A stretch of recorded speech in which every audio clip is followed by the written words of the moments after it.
Iris, congratulations on your baby, and I'm so glad that you're safe now.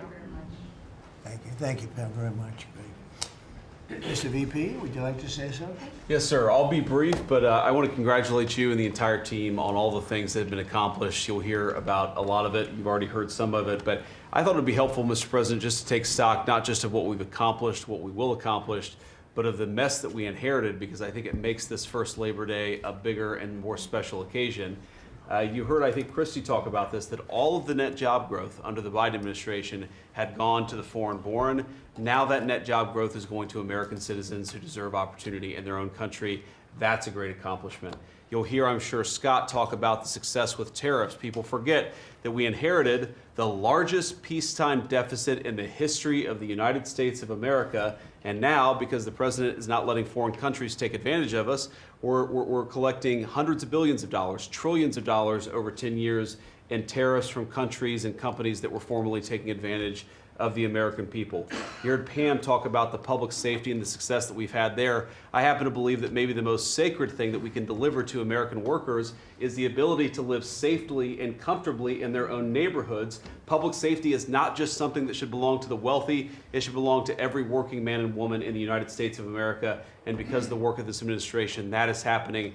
And of course, Mr. President, you yourself talked about the inflation mess that we inherited under the Biden administration. Maybe the most striking and even shocking statistic of the Biden administration is that housing costs have gone up by 100% over the 4 years of the Biden administration, literally doubled, making the American dream of homeownership unaffordable. We've made great strides and great progress already. But to the American people who are listening, there's a lot more to do. We're going to keep on working hard at it, but it's an honor to do this job under the president's leadership and with this very great team that you've assembled. So we've done a lot, but there's a lot more work to do, and we're very cognizant of it. Thank you, sir. Great job. Thank you, J.D.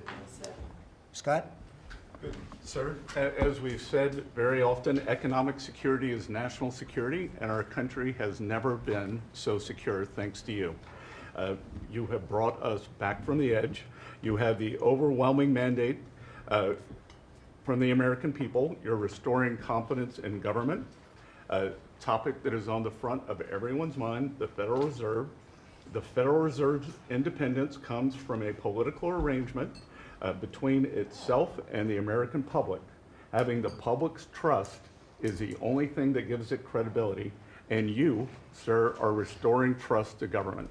You are weeding out the waste, fraud, and abuse, and the old ways of doing things are not good enough. We are seeing a blue-collar boom.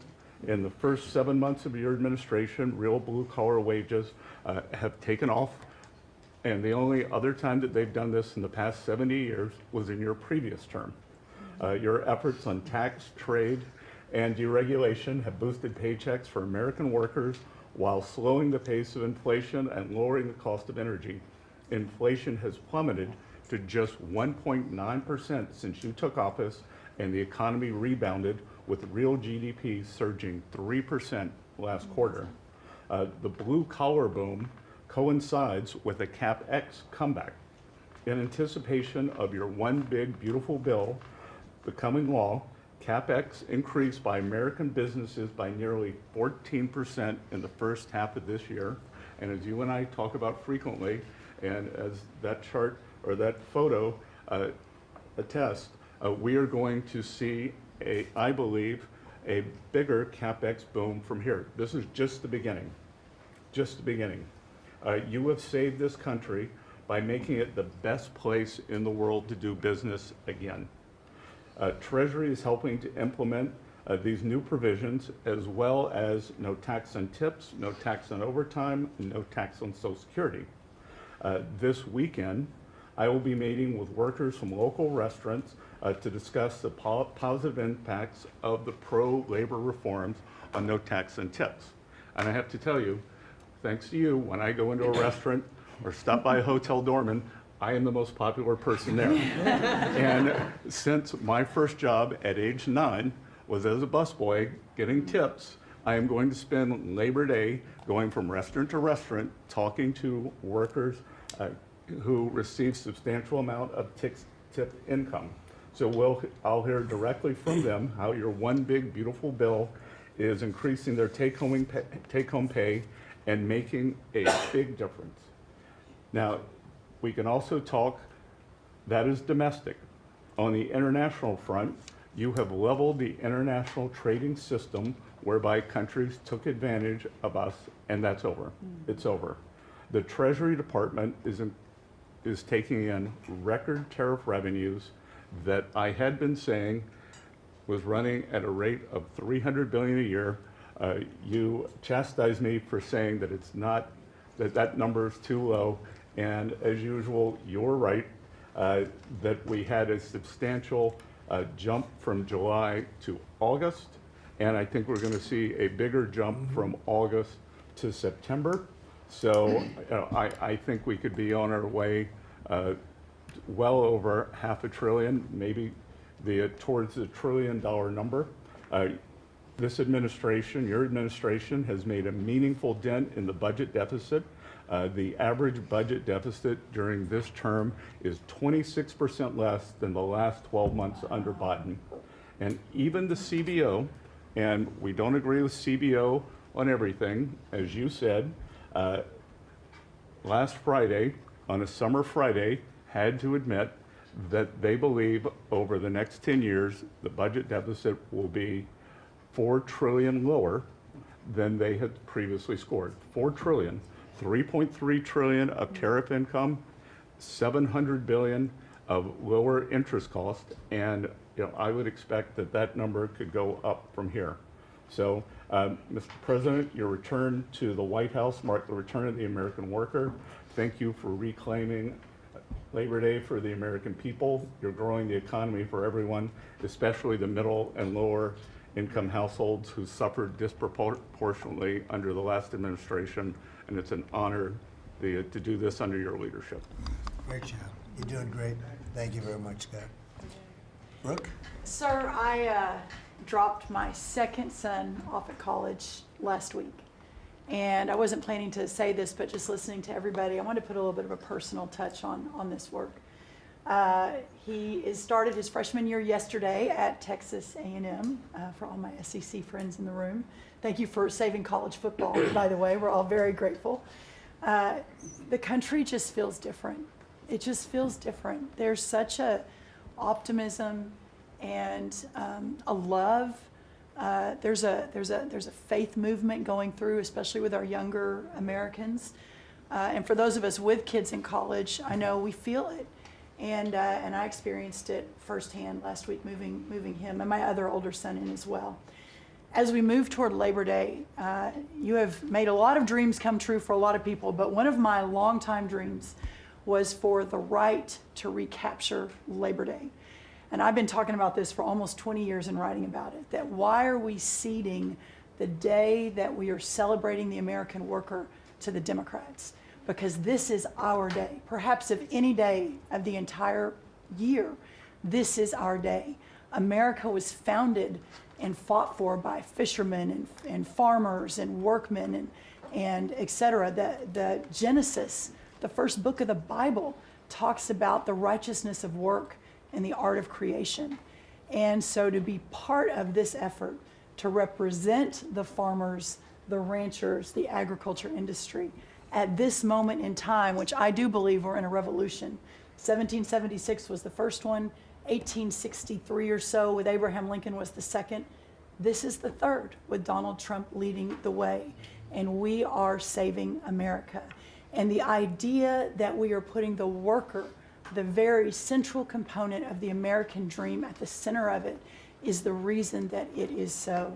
So at USDA, it continues to be my greatest honor to fight for the original American worker, whom I think the farmer is and what they represent.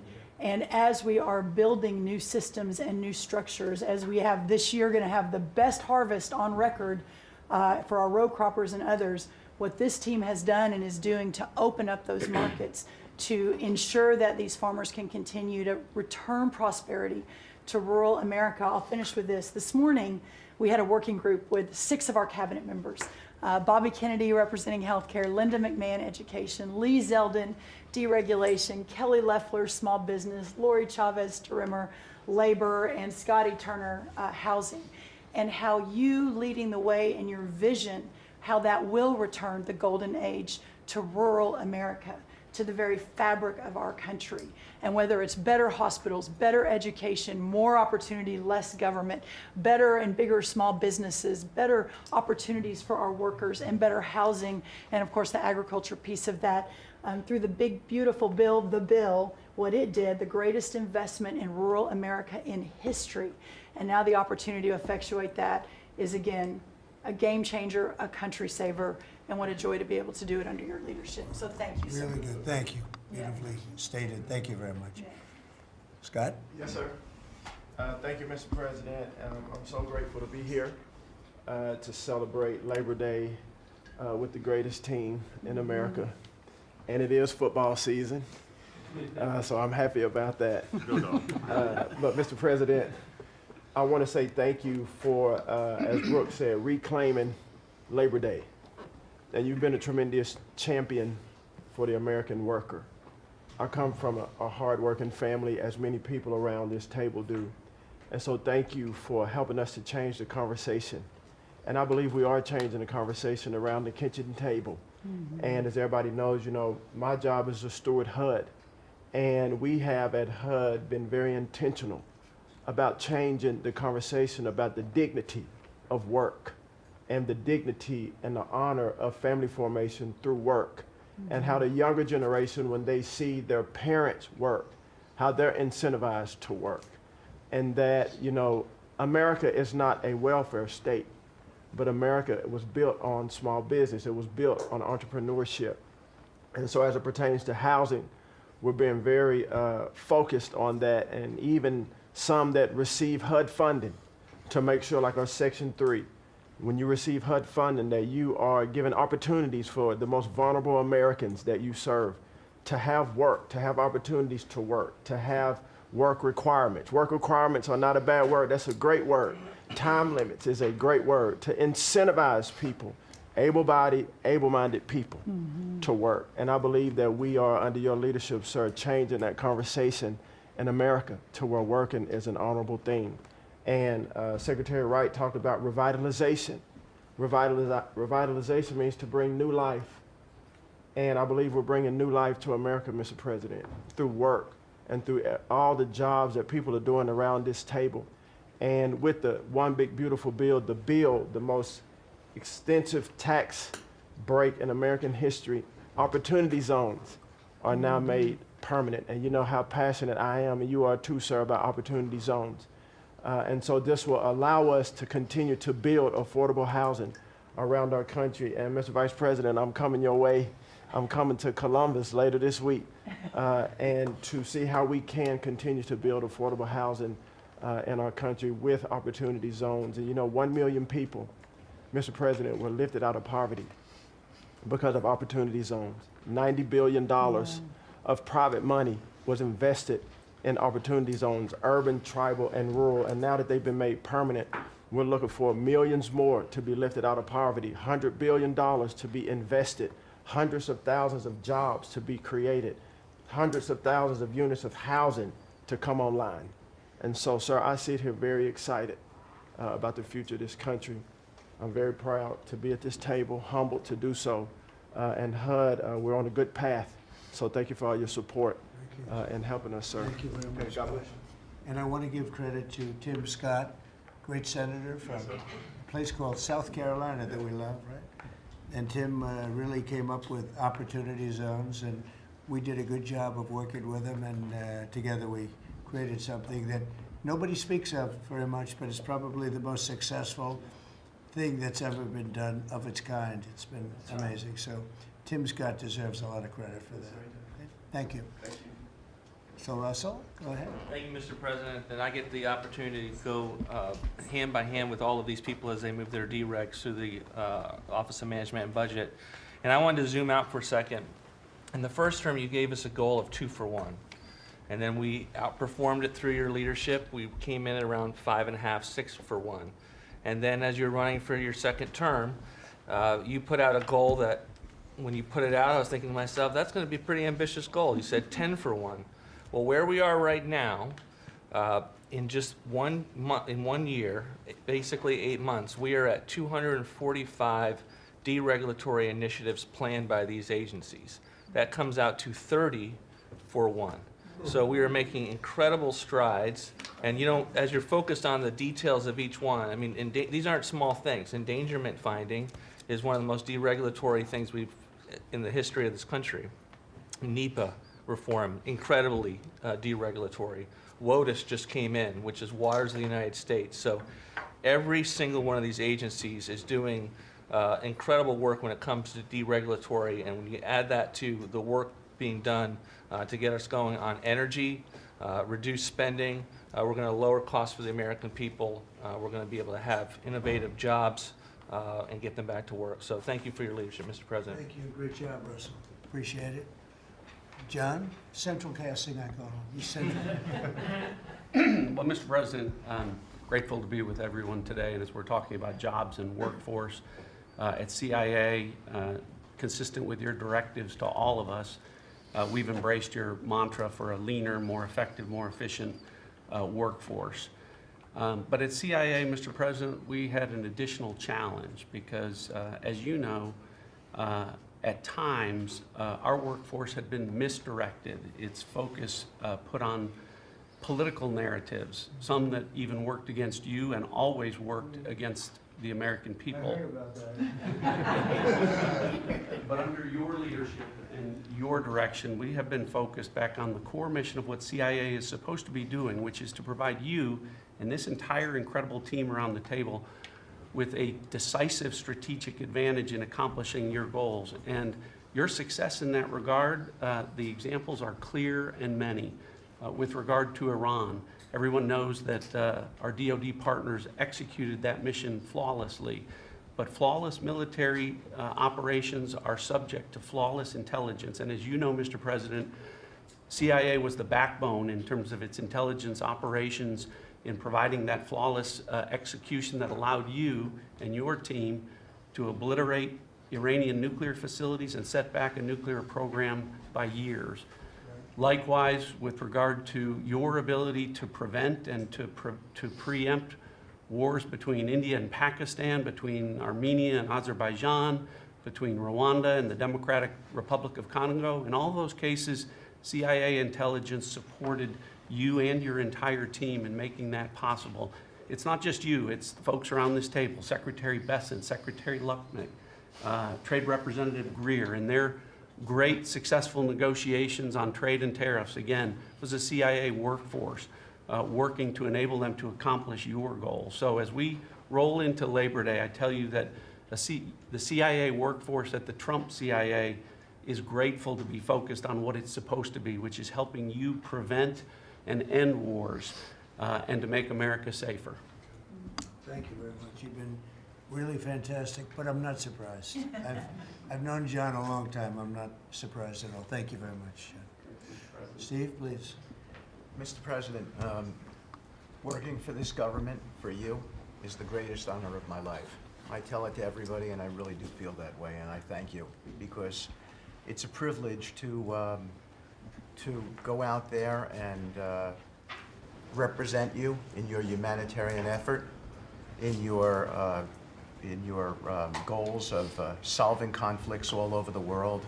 I think there were actually more than 7 conflicts that you've put to bed in the last 8 months. And I hear these, I travel all over the world. In Hostage Square, they talk about you reverentially. It's really quite amazing. I sometimes wish that I had a cam recorder with me and I could put you right there as I listen to it. I was in Gaza, the first American diplomat. On your behalf, and as we delivered food and aid pursuant to your new aid initiative, pushed forth by your great Secretary of State, Marco Rubio, who it is a privilege for me to work alongside. The people were applauding you. The signs were up. I mean, these are people who I just don't think you get the proper credit for it all. We are negotiating multiple entries into the Abraham Peace Accords because of your vision. Azerbaijan, all these different conflicts that we're out there on your behalf on, they're all These are people who have never really seen the world change in this way. Peace through strength really, really works. Russia, Ukraine, Iran, Israel, Hamas, we're having meetings all this week on all three of those conflicts, and we hope to settle them before the end of this year. Your team is nothing short of incredible. And there's only one thing I wish for, that Nobel Committee finally gets its act together and realizes that you are the single finest candidate since the Nobel this Nobel Award was ever talked about to receive that reward. Beyond your success is game-changing out in the world today. And I hope everybody one day wakes up and realizes that.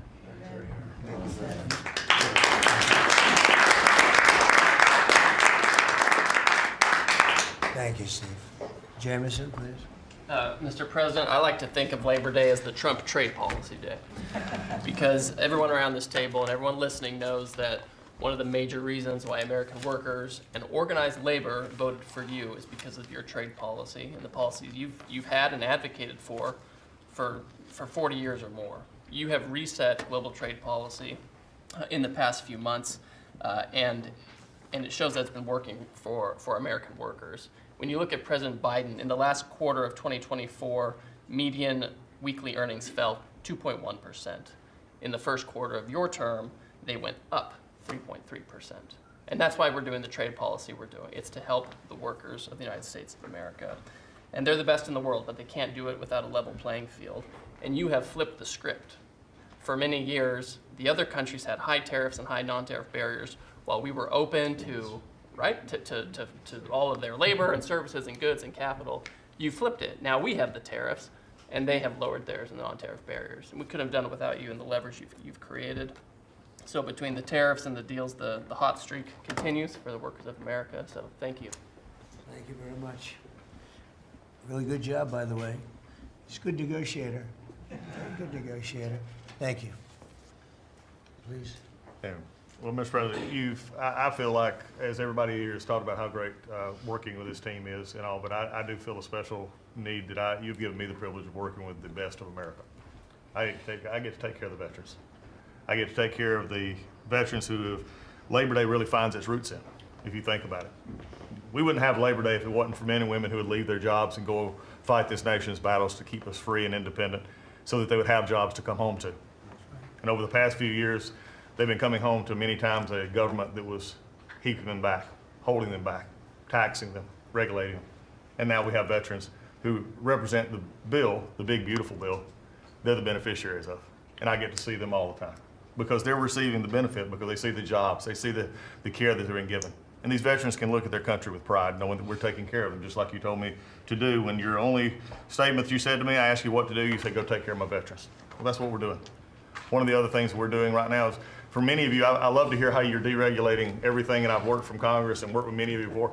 I get to do the same thing with the largest bureaucratic organization in the government. We're deregulating from the inside. And it's amazing to me because we have such a powerful workforce at the VA who really want to do good, but yet they kept tripping themselves up. They kept making their own, they'd take one step forward and put a regulation in that put them 3 steps back, and it always hurt our veterans at the end. We're taking that away. We're making community care again, Mr. President. We talked about this yesterday. We're making community care a part of our direct care system. So if a veteran wants to get into the community, they have our direct care, and they also have the ability to go into the community. Something that the previous administration decided they wanted to keep everybody inside because they thought it was a fiefdom they were building. I'm telling you, we're not building a fiefdom at the VA. We're trying to take care of a service organization that takes care of veterans. So how do we do that? We made best medical interest, where a doctor can send a veteran to the community a lot quicker without having to worry about miles and time logged and wait times. Just get them the help they need. We've actually expanded out, and it's made a difference in this regulation, and also unleashed a workforce that is now free of the collective bargaining agreements and other things that have kept them from being able to do the job of national security that they've been intended to. I'm actually giving them the benefit of the doubt to actually go be the workers that they're called to be, and that's what Labor Day is about. The VA is going to have the best workers. But just to let you know how that's working out, wait times at our hospital are going down because we're getting them into our hospitals or into community care. And then one for you, Mr. President, you heard about this a lot, and that was backlogs. At the backlog, when I first came in, I've said this before, in February we had over 260,000 backlog. That means over 125 days of not getting an answer. In just a little over 4.5 months, we've dropped that over 100,000. We're under 150 and heading down to historic lows. We'll be within the next month lower than any time under the previous administration at all. That means our veterans are getting the help they need. So when you look at it this way, we've opened new facilities. We've put new facilities in places where workers can get to. We've expanded out hours, over 1 million extra hours, so veterans, younger veterans in particular, can get off of work and bring themselves and get their appointments in after hours or on Saturdays. That's what it means to be in the Trump administration. That's what it means to take care of veterans. That's what it means for Labor Day. Because you can't forget the ones who fought for us to be on this table today. And it's all because of what you've done and the progress that we've made. Well, you've done a tremendous job, and I hear it all the time. We have a 93% approval rating at the VA now. And you know what it was before? It was like horrible. So thank you very much. Mr. President, there's been some conversation about the Pete and Bobby challenge. I would just note that I don't think Pete or Bobby could hold these sticks for 2.5 hours. Exactly. If they want that to be the challenge, so be it. But I think 50 pull-ups and 100 push-ups might be easy compared to the. You didn't have this problem with Biden. It was in and out very quickly. So kudos on Labor Day to the audio team that's holding the sticks. But Mr. President, it's pretty great to celebrate Labor Day with a builder who loves labor, who loves the men and women who have built this country, the people that sweat, that have great skills, they have grit. They do the dirty jobs of America that have made this country great, and you know them very well because you have worked with them. The great Trump projects have come from the very men and women we're going into this weekend to celebrate. We all want to claim Labor Day in our departments, but I'm going to claim this at DOT because, you know, roads, bridges, pipelines, shipbuilding, rail, passenger, and freight all fall under the great men and women who wear boots and make this country wonderful. And at DOT, we don't want to have the Congress spend money. We want to take the money that Congress gives us and actually deploy it and put these men and women to work building the great projects of this country. That you said, the big, beautiful projects that connect this country. And that's why we have got rid of the DEI. We've got rid of the green. We've done what we can to streamline the regulation to move these projects faster. Time is money, and time has been money. Even Democrats agree now that it takes too long to go through the regulatory process. So we're going to move these projects faster, putting the great American worker back to work. I want to make a quick comment. We've all probably talked about this horrific accident in Florida, and I appreciate the help of Christy and Marco on this very issue. But in May, we said, listen, it's a safety issue if you can't proficiently speak the English language. And we gave states a little over a month to comply. And Washington, California, and New Mexico have refused to comply. And by the way, this individual in Florida received a CDL from Washington, from California, and received a speeding ticket after our rule went into place, and they didn't stop him. And had they taken him out of service, he wouldn't have been in Florida, and we would have 3 beautiful people alive today. And I make that point because it's the work that maybe no one sees that then shines a light when horrific things happen, but also that your cabinet works together and teams up to make a difference for the American people. Real quickly, so we have a safety mission at DOT. I don't know that you'd think of the transit unions in the greatest cities of the country, New York maybe being one of them, that support us, but they do, because the violence in the subways and on our buses across the country, the transit workers are the ones who take the most abuse. And they're grateful for the mission of everybody around this table fighting to make their communities safer. So I appreciate everyone's help on that. But the transit unions love the effort that all of us have put in together. One quick FAA. We are about to put out a request for proposals for a big, beautiful bill. We got build. We got $12.5 billion in the big, beautiful bill. We need more, but this is a great start. I expect the middle to the later part of July, we'll be through the process to bring the proposed integrators to you for selection, so we're looking forward to that. We will have the most, I'm learning from you, this is going to be the greatest contract ever crafted in the federal government for this build for air traffic control. Really, it's innovative, and we have unique tools at FAA. It's going to be a great contract.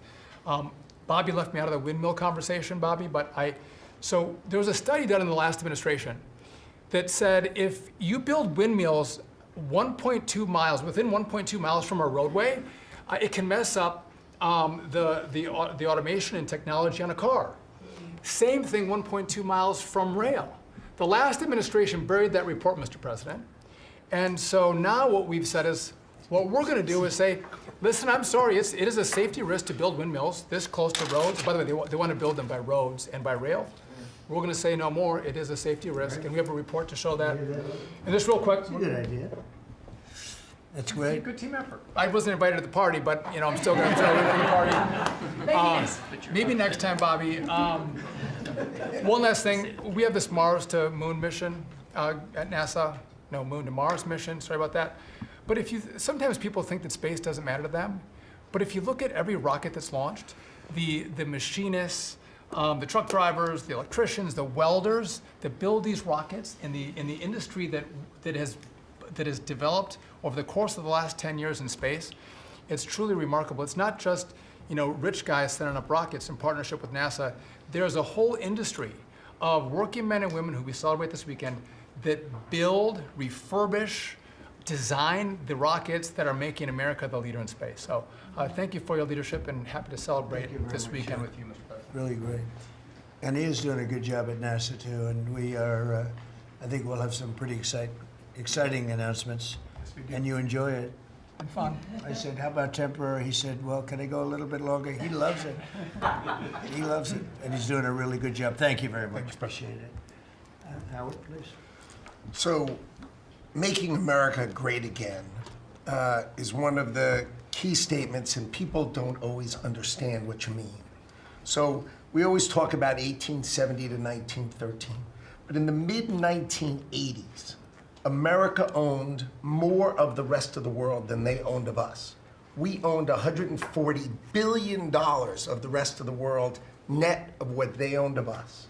And when you came into office this time, the rest of the world owned $24 trillion more of our assets than we owned of theirs. And so when people argue with you about, the trade deficit is nothing, the trade deficit sends 1.2 trillion of our dollars to them. And what do they do with it? They buy the great America. Because when we learned in college, what we learned was that if you keep printing these dollars, they're supposed to devalue. But the problem is we're too smart. We invented the light bulb, the transistor, the GPU, so they keep buying us. And the only president ever to understand that, and you understood it in the 80s and the 90s, and I used to see you on TV and you'd say, God, what are these people doing? And finally we've changed it.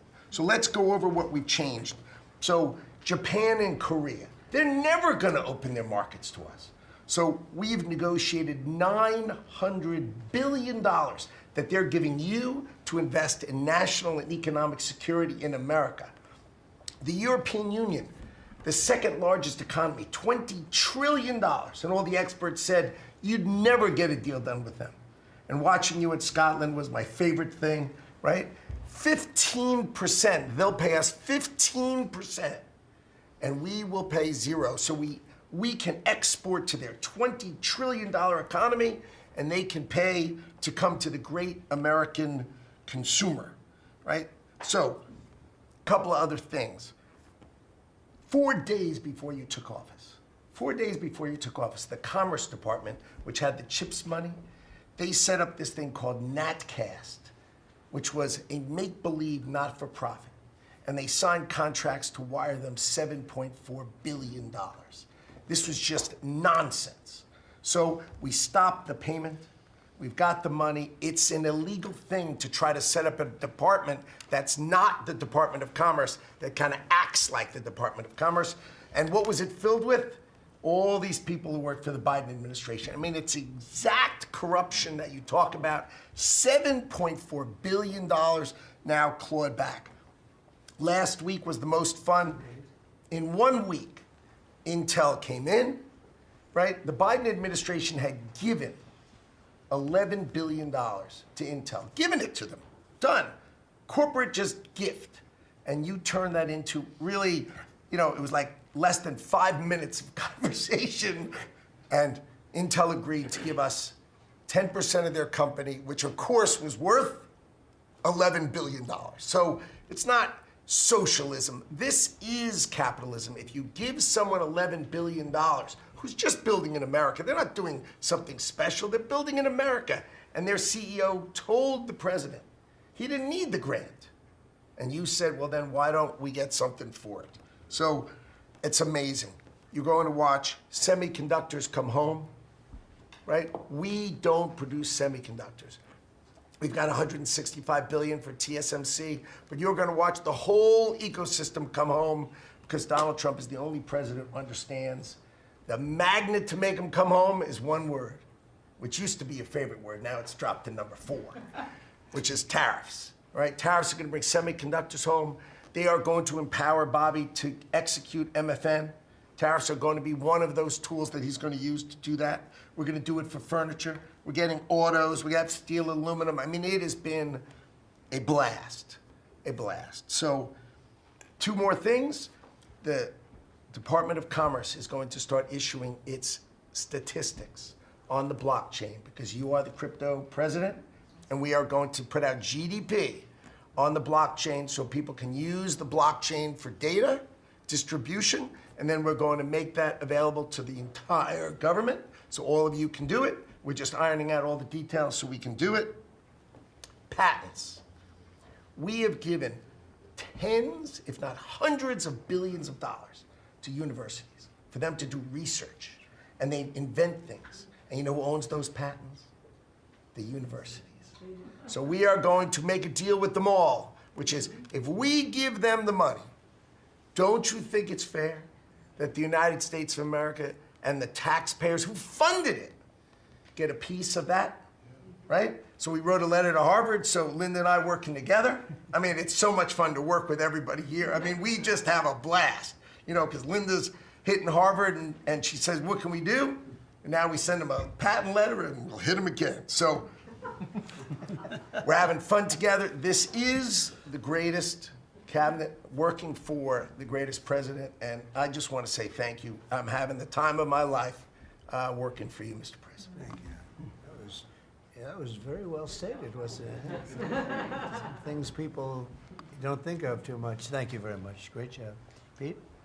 Sir, well, amen to what Howard said. And I would just say, heading into Labor Day from the American military, sir, we happen to be the largest employer in America. We like to think we have a different form of employees who need to be the toughest and the strongest and the most well-trained and the most lethal. And under the previous administration, and for decades, frankly, it was social justice, it was political correctness, it was divisive ideologies seeping into the ranks and changing how well we do our job. No more. Now it is only merit-based, gender-neutral, colorblind. The best of the best from the top to the bottom, that's our expectation. And sir, you've enabled that. So from the troops directly, which they ask me to say all the time, thank you for your leadership, for your boldness, for your clarity, for common sense, for providing a shield for the rest of us to put America first and to apply peace through strength. We're in the strength business. That's our job, is to stand behind everybody here and alongside John in everything they do to keep the country safe. And the world is noticing. And I wish everybody could. There were 2 meetings yesterday that I think tell the story. One was, because today happens to be the 4-year anniversary of what happened at Abbey Gate in Afghanistan. Mr. President, you had the families in, who you've met with multiple times, who, when the cameras were on and not on, acknowledged, sir, you were the only one that gave them a proper greeting, that recognized what they gave their sons and daughters in the debacle that was the withdrawal in Afghanistan, that we will bring accountability for at the Defense Department through our investigation. That's good. But at the same time, the world, sadly, took notice. Whether it was Israel, whether it was Ukraine, those wars never would have started if you were president. Instead, they looked at the foolishness of Joe Biden. Under your military, your Pentagon, we are restoring deterrence. Whether it's Midnight Hammer and those beautiful B-2s, 37 hours straight, whether it's counter-drug operations, in our own hemisphere, whether it's the border, working with Christy and the national security team, whether it's LA, whether it's Washington, D.C., you name it, whether it's Europe. Our allies paying 5%, now our allies in the Indo-Pacific stepping up to do the same. That's a recognition that American leadership is here. And then in the second meeting, we were talking about what we're doing in D.C. and Pam's taking the lead. I have to say, just pause for a second. When I look around this table, yes, there's a national security team of Steve Witkoff and John and Scott and Howard and the vice president and Susie and Christy and Tulsi, but to every person here, we work together on a daily basis. And if you call me and I call you, the answer is yes, how do we do it together? I think that's exceptional. It's what the American people deserve, and you've demanded that, sir. So I very much appreciate it. In that meeting on DC, I started my sentence by saying, the Department of Defense, to which you said that just doesn't sound right. So maybe next time we're here, my card will read Department of War. We'll see. But it's not, here's the thing, here's what people miss. It's not just about words. It's about the warrior ethos. It's about what the department is supposed to do. George Washington started the Department of War because he wanted us to win our wars. Our founders didn't want endless foreign entanglements. They didn't want endless contingencies and deployments. They wanted an empowered military that the handcuffs were taken off to fight to win, and then bring those troops home. So my platoon in Guantanamo Bay, our motto was, those who long for peace must declare for war. We must prepare for war. We don't want war, we don't seek it. You are the peace president, sir. Because we are strong, our enemies know what we will do. And so whether it's Secretary of War or Secretary of Defense, that warrior ethos is changing. We're going back to basics. Our drill instructors can be drill instructors again, sir. So from the minute of the tactical of standards to the strategic of B-2 bombers, we're focused on what matters. Had a meeting yesterday on Golden Dome for America, which is on track to deliver strategically for the American people. Munitions and the Deputy Secretary making sure our stockpiles are overflowing. That's our job. I'm an honor to be a part of it, sir. Thank you for your leadership. That's great. I think I like Department of War better, but we'll make that decision, right? But you've been great. Thank you very much. So Marco, go ahead. Well, Mr. President, first of all, everyone's made this comment already and needs to be echoed again. You were elected as the President of Working Americans, and that's why this Labor Day is so meaningful. For me personally, this is the most meaningful Labor Day of my life as someone with 4 jobs. And so,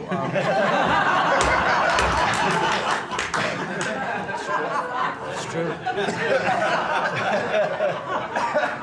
And, but on the point of, you made it very clear from the outset, even in foreign policy, everything we did has to be pro-American. It has to make America stronger or safer or more prosperous.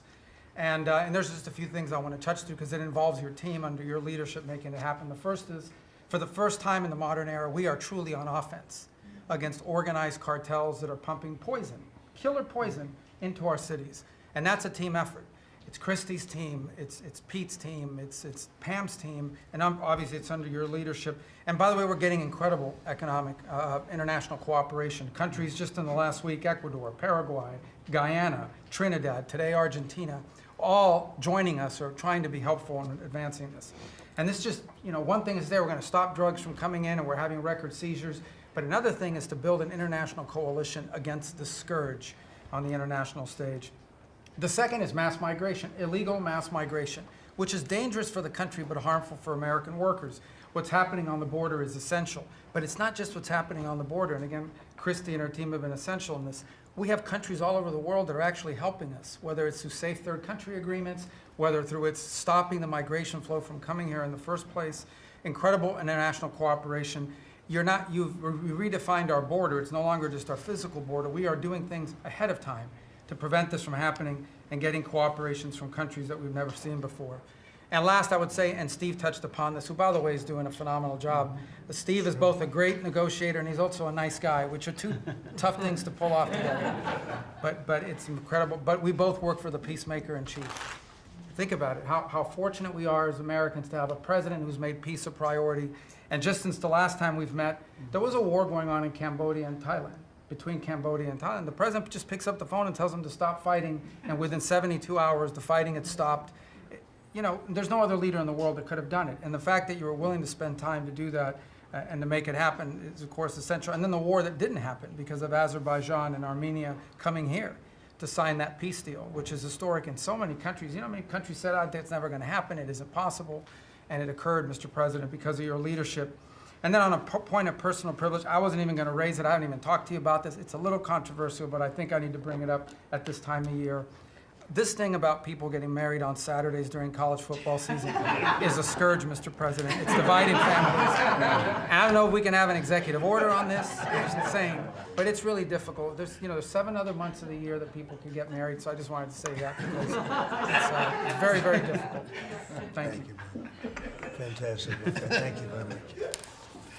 Doug, please. Well, Mr. President, you've heard from around the table how people are grateful to have an opportunity to be part of this team, have an opportunity to work for you, and have an opportunity to serve the American people. And I would say as we head into this Labor Day, the thing that really differentiates you and your leadership and everybody around this table is one word, and that's respect. Because this is a group of people that respect our farmers and ranchers. We respect the people that are in law enforcement. That's a huge change. Respecting the people that are in uniform, respecting our veterans, respecting our shrimp fishermen. I mean, whoever it is in this country, people that are building our roads. This whole group embodies that sense of respect. And when we start with that, then who benefits? We come up with policies that help those people. And what have you done? You've led an opportunity for us to have the lower taxes, way lower deregulation, record amounts of investment that's coming into this country. We're going to be seeing lower interest rates. All of those things coming together is a gift to the working people. The policies are lifting everybody up. There's 140 million Americans that get up and go every day and drive to work. They commute. And one of the most obscene things of the prior administration was their energy policies was creating a hidden tax on those people. The poorer you were, usually the further you had to drive because you couldn't afford the housing if you were working at a hotel, if you were working in a service industry. We were taxing them. A hidden tax on them was the high cost of energy. You're perhaps one of the only leaders in the world that understood the connection between peace abroad and prosperity at home was directly connected to energy policy. You came in and said, we're going to sell energy to our friends and allies.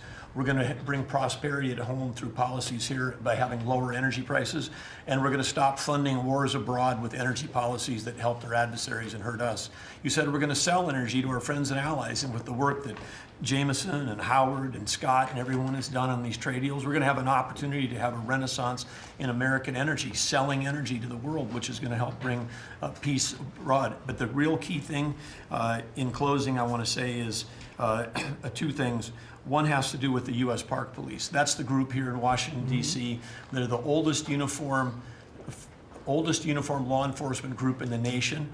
You coming out and visiting with them in person before they went out on the surge. Not only are carjackings down, muggings down, homicides down, everything down, morale is through the roof. Just like Pete saw, we've got record people signing up to want to be part of our military. You have breathed life back into the profession of law enforcement. Your respect for law enforcement is so incredible. It's making a difference. And then us giving them the tools. On a lighter note for everybody here, one of the rules that under President Trump we were able to change for the U.S. Park Police was they could do a pursuit. I was shocked to find out when we were talking to them, like, oh, you pull somebody over and they just drive away and you can't pursue them? I mean, and they said, no, we can't. They said, all rules. We got that rule changed in 24 hours because of President Trump's leadership. The next night, they had so much fun. They pulled people over. They started to take off. They chased them. They stopped them. And then the bad guys, some of these were in cars that had stolen plates.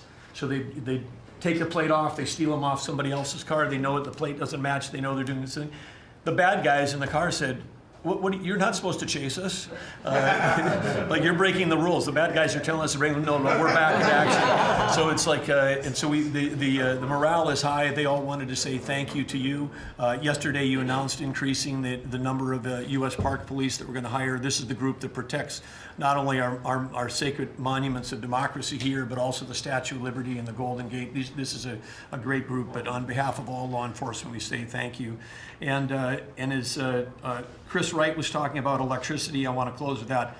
We've solved amazing things in 7 months, but the big challenge we have against the remaining is, solving Iran's nuclear thing, that was an existential threat. China beating us in the AI arms race, that's an external threat. We finally have a president who talks about it. You talked about it in your opening remarks. You've signed executive orders. You understand that essentially we used to say hundreds of years ago, people started saying that knowledge is power. But now, for the first time in history, we can take electricity and we can convert it into intelligence. So it's flipped. It's no longer knowledge is power. Power is also knowledge. And while we're ahead in the technology, we're way behind China on the amount of electricity they're bringing online. And your strong position to support affordable, reliable energy using our nation's resources, including those across the Department of Interior, bringing back coal mining, bringing back mining, bringing back timber. All the industries that have been killed in this country are coming back to life because of you. And with your leadership, we have a chance to not only win the AI arms race, but actually dominate it the way we're dominating in other things. So thank you, Mr. President. Thank you very much. And we're leading that race right now by a lot. And we're going to keep the electricity coming. You know, in China, they do it very quickly. They have one person that says, do it, and that's it. But essentially, we have one person that says, do it. And we've given that order, and the job they've done has been amazing. And I want to thank again, Lee, what you're doing in that regard is so important. And the rapidity, just as fast as them, because it's a question of a week versus a day, and that's not going to make the difference. But you've done fantastically, and Doug and Chris, amazing job. So we've done this for a little while now. I don't think you've ever seen anything like it, and you know, I think Sean was right. These guys that are holding these up, if you ever try holding your hand out for 2 hours, that's a long time. These are pretty strong characters. You've been doing that a long time, I guess. Congratulations. Are you getting tired? Are you getting tired? I'm looking at these guys. They look like they have no problem. It's amazing, actually. It's, I think they would have beaten you guys in the test. So I want to thank you. If you want, you know, it's been a long time. If you want, we could go in and we can call it a day. And feel free then to ask some of the questions here. Look, I believe in very open, you know, we want to be open, above board. We want to be honest with the media. I wish the media was totally honest with us, but I think they're getting better, to be honest with you. And so we'll see. But if you want to take a few questions, you really On a serious note, when it comes to Fed Governor Lisa Cook, her lawyer has said that they're going to be filing a lawsuit challenging this legal action. What is your response? Are you prepared for a legal fight? And then a little bit more. Oh, sure. Always. You always have legal fights. Look, I had a legal fight that went on for years with crooked people, with very horrible people, people that have been found out now between John Ratcliffe and Tulsi and Pam. And I mean, the things that we found out, of course, it's a very, very sad group of people. But no, she seems to have had an infraction, and she can't have an infraction, and especially that infraction, because she's in charge of, if you think about it, mortgages, and we need people that are 100% above board, and it doesn't seem like she was. Yeah, Mr. President, first, I would love to ask you a serious question, but I have to tell you the biggest pop culture news of the year broke while we were in this cabinet meeting. Travis Kelce and Taylor Swift are engaged, and the world wants your reaction, sir. Well, I wish him a lot of luck. No, I think it's. I think he's a great player. I think he's a great guy, and I think that she's a terrific person. So I wish them a lot of luck. On a serious note, Mr. President, in May, Secretary Rubio said that they were aggressively removing visas of Chinese students. Yesterday, you said you wanted to allow 600,000 Chinese students to study in the United States. Could you and the Secretary clarify what is the policy on Chinese students in the United States? Well, we think we're, you know, look, we're getting along very well with China. And I'm getting along very well with President Xi. I think it's very insulting to say students can't come here, because they'll go out and they'll start building schools and they'll be able to survive it. But I like that their students come here. I like that other countries' students come here. And you know what would happen if they didn't? Our college system would go to hell very quickly. You'd have, and it wouldn't be the top colleges. It would be colleges that struggle on the bottom. And you take out 300,000 or 600,000 students out of the system. I like having, and I told this to President Xi, that we're honored to have their students here. Now, with that, we check and we're careful and we see who's there, and Marco wants that. We spoke, we're in the same position. but we have a tremendous college system, the best in the world, nobody even close. That's why China sends them here. And you can call it an industry if you want, but you're talking about millions of people. And I'm honored to have the students from China come here. And we're just getting along very well with China. And it's a different relationship than we had for years, where they took hundreds of billions of dollars, just sucked it right out of our country. They respect us again. I respect them. The relationship is very good. I think it's important that these are two very major powers, nuclear powers at that, but two very important powers. You know, when I get along with Putin, when I get along with President Xi, when I get along with these people, that's a good thing, not a bad thing. We're tough and we're smart and we're strong. We get along. It's a lot better than not getting along. You had somebody in here before. The war should have never started with Ukraine and Russia. It would have never started. And Putin said that himself. President Putin said that himself. So we want to see college students come in from countries. There are some countries that we can't necessarily say that. These are places that have ideologies that we can't live with. So there are some areas, some countries that we can't say that. But we're honored to have the students come here. Please. Yeah, please. Yesterday you said that within 2 to 3 weeks we'd have a pretty good conclusive end to the war in Gaza. What did you mean by that? And could you tell us? On what? In the war in Gaza. You said What about it? You said in 2 to 3 weeks we would have a conclusive end, a pretty good conclusive. There's no conclusive. It's been going on for a long time. You're talking about, I guess if you really add it up, Steve, you're talking about thousands of years, okay? It's been going on there's nothing conclusive, but hopefully we're going to have things solved very quickly with regard to Gaza and also with regard to Ukraine and Russia. Mr. President, who are you considering for the replacement to nominate for Lisa Cook, and what economic background or history are you? Well, we have some very good people for that position, and I think we have some very good people. We're down to, I think I maybe in my own mind have somebody that I like, but I deal with Scott and I deal with Howard, and we're dealing with a lot of people actually that are going to be involved in that decision ultimately. It's a very important decision. As we see, I got a bad recommendation when I went with Jerome Too Late. He's too late. His nickname is Too Late. Costing us a lot of money, hurting the housing. Our housing industry is good, but it could be phenomenal. Most of this country, in economic terms, has been phenomenal. We've never seen anything like it. Because of him and his high interest rates, the housing is less than it could be. We're going to get that straightened out very quickly. He gets out very quickly, fortunately. He's been the wrong guy. Not a bad person, I don't think, but I do think he has motives, by the way, but I don't consider him. I've dealt with worse, but he hasn't done the job. The recommendation from a certain person was not a great recommendation. That person vouched for him, but we're doing a very careful study. We'll see what happens. Look, we just put a very good man in one position. We might switch him to the other. It's a longer term and pick somebody else, but we're very happy with the person we have in there. And we'll have a majority very shortly, so that'll be great. Once we have a majority, housing is going to swing and it's going to be great. People are paying too high an interest rate. That's the only problem with housing. We have to get the rates down a little bit. And when we do, it's going to be a tremendous difference. The country is doing so well.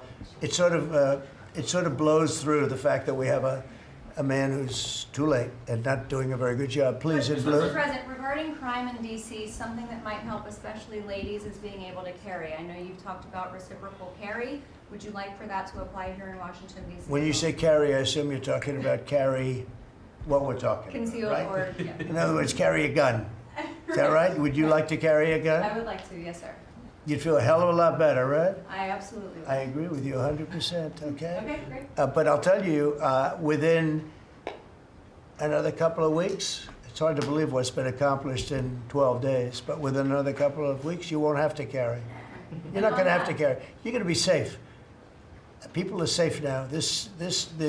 The turn has gone fast. I knew it was going to go fast, but this turn has gone really fast. And within a month or two, this is going to be one of the safest places in the country. I have no doubt about it. And we'll do an extension. We'll work with Congress, or I could declare an emergency, but I don't think that's going to be necessary. And We'll to work with that, Congress. you've got We're going to be working with Congress. I spoke with our great speaker, and I will be speaking to John Thune, and we're getting tremendous support from Congress, especially maybe here. Everybody wants to see our capital be great. Could say be great again. You know, it's such a beautiful place, but if you have crime, nothing looks beautiful. So, but you won't need to carry a gun, but if you do, Well, I would like it's to gonna be have your the choice. option, just in case. Well, a lot of Sir, people feel that. Also in other blue cities, you've got Karen Bass in Los Angeles, Brandon Johnson in Chicago. It seems to be very popular here, the fact that people can walk around, go to restaurants, shop, not Yeah. have to worry about their safety. If blue city mayors oppose those efforts in their cities, do you anticipate that Democrat voters are going to take it out on them at the I think so. I think that crime is going to be a big thing. And we are the party, the Republicans are the party that wants to stop crime. We're against crime. The Democrats like crime. I don't know why. I mean, we talk about common sense. I think I got elected on talking about common sense. The border, we have to have a wall. We don't want transgender for everybody. We don't, as I said before, we don't want to have men playing in women's sports. I mean, you see the difference. Weightlifting. Take a look at weightlifting. Take a look at long distance running, where a runner came in 5 hours and 14 minutes ahead of another runner, both champions. One male, one female. It's not fair. It's demeaning to women. It's so bad. But they have another one, and I think this is the beauty of them all: crime. They're against crime prevention. You can't do that. You can't do that. And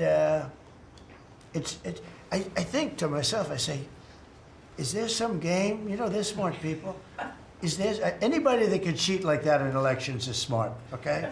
And there's never been in history anybody that could cheat like that. They're smart. They're brilliant in many ways. I say, is there some trick to this? When they say, Trump is in Washington, D.C., stopping crime. He's a dictator. And people are being mugged like your brilliant associate here. I don't know how you're alive. I mean, based on that story, you got very lucky. He didn't just go, all he had to do is this, right? And, you know, it's pretty amazing. Was it an So intentional we have something. I think we have two things. I think what Bobby was talking about with respect to drug prices is unbeatable. Nobody else could have done it but us. And I think that crime will be the big subject of the midterms and will be the big subject of the next election. Think of it.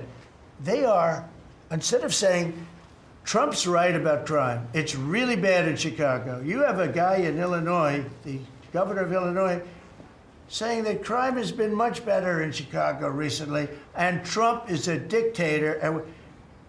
And most people say, if you call him a dictator, if he stops crime, he can be whatever he wants. I'm not a dictator, by the way, but he can be whatever he wants. I think it's going to be a big subject for the midterms, and I think the Republicans are going to do really well.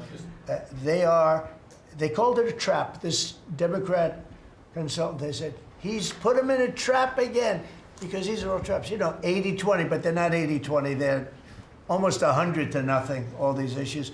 But I would say that crime is stronger than men playing in women's sports. I think it's stronger than transgender for everybody. You know, it's transgender for everybody, according to them. It's stronger, of course, this is the cause of it, open borders. Open borders gave us a lot of this crime. So, you know, so they're sort of on an equal footing, I guess. But crime is going to be a very big subject. And you know what he should do if he was smart? Illinois or New York, if they want, or Gavin Newsom, they should call me and they should say, you know, we've got a problem. You know, we could solve with this team, different players, but work the same way, because you'd leave them here. You don't want to take them out and let it go to hell. Everybody's so happy in what, I bet you walked over here today and you had no fear. Nobody has any fear anymore for the last 12 days. But it would be so smart. Gavin Newsom called me up, say, you know what, we have a big problem. We have the Olympics coming up. We want to do well. We have tremendous problems on crime and other things, and would love some help. Chicago in particular, maybe right now. I mean, it's a disaster. It's a disaster. We could solve their problem in, it's bigger than this, let's say 2 months, okay? Working with their police, I know their police very well. I have a big project in Chicago. I was so proud of it. It's the best site in Chicago. I got it, nobody else got it. I was happy as hell. That was when I was a real estate guy, and I got it. The Sun Times site, they call it. And I built a building, it's a great building. And I'm so embarrassed when I see the kind of crime stats coming out there. So embarrassed. And if I were a governor, a Democrat governor, or mayor, or anybody having to do, I'd call up President Trump, I'd say, President Trump, we need your help. We saw what you've done in DC in a period of 12 days. This is 12 days, we haven't even started. This is gonna be so safe. It's gonna be the safest place on earth. And we'll do the same thing in Chicago. But I'd like to be asked as opposed to just going in and doing it. Because, you know, when you go in and do it, then they start screaming, oh, he shouldn't be here, we don't need him, we're doing so well. And then the better we do, they take credit for it. So it's really pretty unfair. Mr. President, Yes, on go ahead. crime, for a lot of victims like myself, a big concern is long-term sustainability. Can you share with the American public about your plan in ensuring that DC is safe in the long term? Longer term, yeah. Well, it's a great question. Number one, we want to stay there for longer than 30 days, as you know. We have an absolute mandate, and I can extend it, but I'd rather not have to declare a national emergency because by that time, I mean, right now there's not an emergency. We've done, as you sort of said yourself, it feels like a different world. We've got under arrest and prosecution, and we've thrown out, taken some, and we're in the process of taking hundreds out of our country that shouldn't be here. And these are hardcore professional criminals. They were born to be criminals, in my opinion, but they're seriously bad people. Murderers, drug dealers, you know them all. You see them all as you walk beautifully to work, and every once in a while somebody puts a gun to your head, because that's what happened in your case. We're getting a lot of them out of the country. We're putting a lot of them in prison because we're afraid to bring them out of the country. They could come back. You know, as good as we're doing, they could come back. We don't want them back. And that's going to solve a lot of it. We also think there should be a presence here for long enough. We should also work with our police department because you have very good police here, very good. We're working very well with them, by the way. And we have to work together for a while. We have some people that are very tough and very strong working with the police. They're going to be able to handle it. And you know what? If it gets a little bit bad, a little bit, just a little bit, I'll bring them back in and we'll straighten it out and we'll make it perfect. You're going to be so safe in the city. And you're going to have the city beautified. We're going to be giving out, we're working with Clark, as you know, construction. They're the biggest. They're working with me also. We're building a beautiful ballroom for the White House. They've been after it for 150 years, employs a lot of people. It's going to be as beautiful a ballroom as has ever been built. And Clark is the big builder in this city. They've done, I guess, a majority of the good work, the big work. And we're working with them on the beautification, the fixing up of the roads, the fixing up of the medians, you know, between the roads so cars don't wrap into each other. They wrap into, I have one piece sitting on the ground for weeks. This was a year ago when I had to come in, unfortunately, for fake court cases. And I looked at the condition. We have it fixed up a lot right now. You know, the tents are removed and a lot of things have taken place. But I'd come into this city and I'd say, boy, does it look bad. The filth on the roads, the medians were broken and always laying down and nobody would fix them and all of that. Well, we're going to have new medians. We're going to have a nice topping put on the road. We're not going to rip the roads apart and start a construction project that lasts for 2.5 years as they rebuild the road, which they don't have to do. And we're going to have this place so beautiful. That's going to be a part of it. Now, the biggest part is crime, but it's also a part, you know, when you see a dirty city, it's like I told, I don't know, it became the #1 thing viral. I said my father, he's a smart guy, he's a great guy, he's a loving, wonderful father, but he could be a little on the tough side. He told me that, son, when you walk into a restaurant and you see a dirty, filthy door going into the restaurant, don't go there because the kitchen's dirty also. When they see a dirty Capitol, the rest of the world, they lose a lot of respect for our country. This Capitol is going to be so beautiful. We're going to have new poles, new lights, new fences. It's stuff that, when you add it up, it's money, but it's peanuts compared to what we're talking about. And we're also going to have great safety. Mr. President, I wanted to ask you on crime and also a question on foreign policy. that maybe other officials can weigh in into. And on crime, Iris shared her story, and you mentioned, you know, people going. That was a terrible story, because I'm just amazed she's here. When the gun is, Pam, when the gun is put to the head, did they ever capture these people, by the way? I kept calling, but I haven't heard back about this guy. It'd be really great if you could maybe give the information. She's very good at capturing people, you know? She's very good. If you could give that information to Pam, would be great. Would you do that? Yes, Wouldn't you'd love to see them? I would assume you'd like to see them captured. For sure. You can't. You just can't. For years. Yeah, take a good look at that. But, Go ahead. So go ahead. Just a few weeks ago, I was out to dinner with my husband, and you know, we're taking the metro back, and then we get attacked on the metro. They're throwing things. Some teenagers, you know, they're throwing liquid at us. Oh, they're throwing things. They throw. How about where they chop down the granite curbs and the concrete curbs? But the granite curbs so expensive. You know, those granite curbs, nobody uses them because they're so expensive. And you see a guy chopping them and handing out big chunks of them like a brick, because they couldn't get in because people were stopping them from walking out. A little bit unusual when you're walking with a bag of bricks. Generally speaking, Sean, that's not a good sign. Right? That's not a good sign. But they now come in with hammers. They can disguise a hammer. They start pounding the concrete and the granite, and they hand out chunks.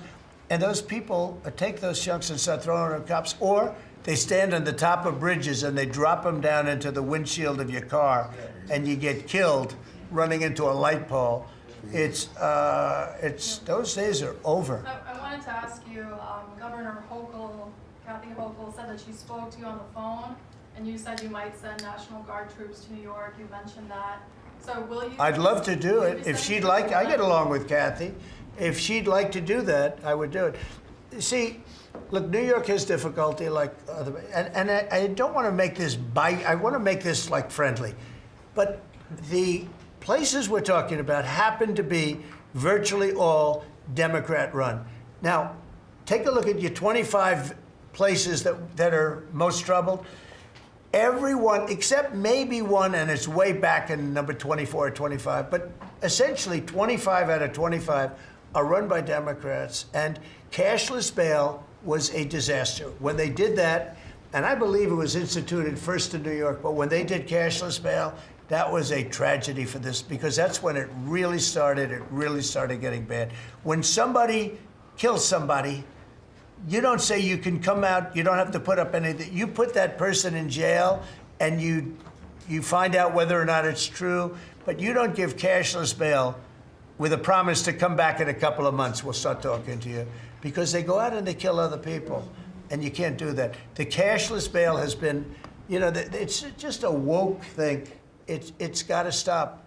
You see that, Christy, better than anybody. It's got to stop. It causes unbelievable, and we're doing that. We're stopping it in D.C. I would love to have the governor of Illinois call me and say, look, we have a problem in Chicago. We will stop that problem in Chicago in 2 months, maybe less, 2 months. We'll stop it. These are tough cookies we have working for us. These are tough cookies. These are not politically correct soldiers. That I won't go into definitions of what that means, but these are not politically correct soldiers. These are rough guys. I watched it last night. I see it. I saw them the other day when we went down and we spent some time together with them. These are tough cookies. These are not people that you're going to laugh at and spit in their face and they're not going to do anything about it. And these people, they're afraid. These gang members who are bad people too. These are bad. These are just bad people. Ours are bad, but they're bad in a good sense, right? You don't understand that, Scott? And we can solve Chicago in 2 months. Now, then, as per your statement before, we have to keep it going, and we'll be able to keep it going. The first thing you have to do is get it down. We are very close to being at that position in D.C., and within a month, we will be, within a month from when we started, which is quicker than I thought, you're going to feel very, very safe. I think you feel very safe right now. But I would love it to have these governors, mayors call me and say, we'd like to invite you into our community because we have a problem and you can handle the problem and we can't. One other thing, sanctuary cities, they should be terminated. They're sanctuary for criminals. They're safety and security for criminals. They are very, very bad. And All of these places have big sanctuary cities, and all they're doing is protecting criminals, okay? Questions about Lisa. You have spoken out very strongly for a long time about what you see as the weaponization of government. Yeah. Is your administration weaponizing No. government by digging into the mortgage records of officials you don't like? No, they're public. I mean, you can find out those records. You can go check out the records yourself. And you should be doing that job, actually. You wouldn't do that because that's not the kind of reporter you are. But you should be doing that job. I shouldn't have to be doing it. If you did your job properly, we wouldn't have problems like Lisa Cook. Go ahead. You were going to say something? So would you be trying to fire Blue? Lisa Cook if she had voted to lower interest rates? On national Please. security. I think we have to have a lower interest rates, yes. A follow-up question for you and Madam Attorney General on national security. We've heard from Stephen Miller yesterday in the Oval Office that there are street criminals here in D.C. who are actually found to be doing business with transnational criminal cartels. That's right. overseas. And we know who they are, and we know who they're doing business with. And we're arresting the people, very strongly arresting, and we're keeping them there because, you know, your laws here make it very difficult. And one of the other laws we're trying to get done, because you have 14-year-old kids that are just as tough as a 25-year-old kid, just as dangerous, and they carry the same gun. And we have to make a provision where they're treated like older people, because these are seriously tough, bad. They're children, but they're criminals, and they're really bad criminals. And they're used by older people because they never get charged, because you can't do anything to them. But we are getting that change, Pam, I hope, because you have 14-year-old kids that are evil, they're sick, and they have to be put away. Something has to be done, because you can't have a society where they're allowed to walk the street. You know that better than anybody. Mr. President, on your way to Alaska. I can't believe it. You're not tired holding that? I have a few more questions. How strong are you? How strong are you? Look at him. He's been holding that thing for 3 hours. You're a good fisherman. Well, I should give that a shot. Go ahead. On the way to Alaska, you had mentioned that there would be severe consequences if Vladimir Putin did not agree to a ceasefire. Yeah. After that summit that was rolled back, given the negotiations, is he back on the clock now? I want to see that deal end. It's very, very serious what I have in mind if I have to do it, but I want to see it end. I think that in many ways he's there. Sometimes he'll be there and Zelensky won't be there. You know, it's like, who do we have today? I got to get them both at the same time. But I want to have it end. We have economic sanctions. I'm talking about economic, because we're not going to get into a world war. I'll tell you what, in my opinion, if I didn't win this race, Ukraine could have ended up in a world war. We're not going to end up in a world war anymore, but it would have ended up possibly in a world war. That would have been they were ready to trot. But just like India and Pakistan, we're going to end up in a nuclear war if I didn't stop them. You know, it's sort of strange. I saw they were fighting. Then I saw 7 jets were shot down. I said, that's not good. That's a lot of jets, you know. $150 million planes were shot down. A lot of them, 7, maybe more than that. They didn't even report the real number. I'm talking to a very terrific man, Modi of India. And I say, what's going on with you in Pakistan? Then I'm talking to Pakistan on trade. I said, what's going on with you in India?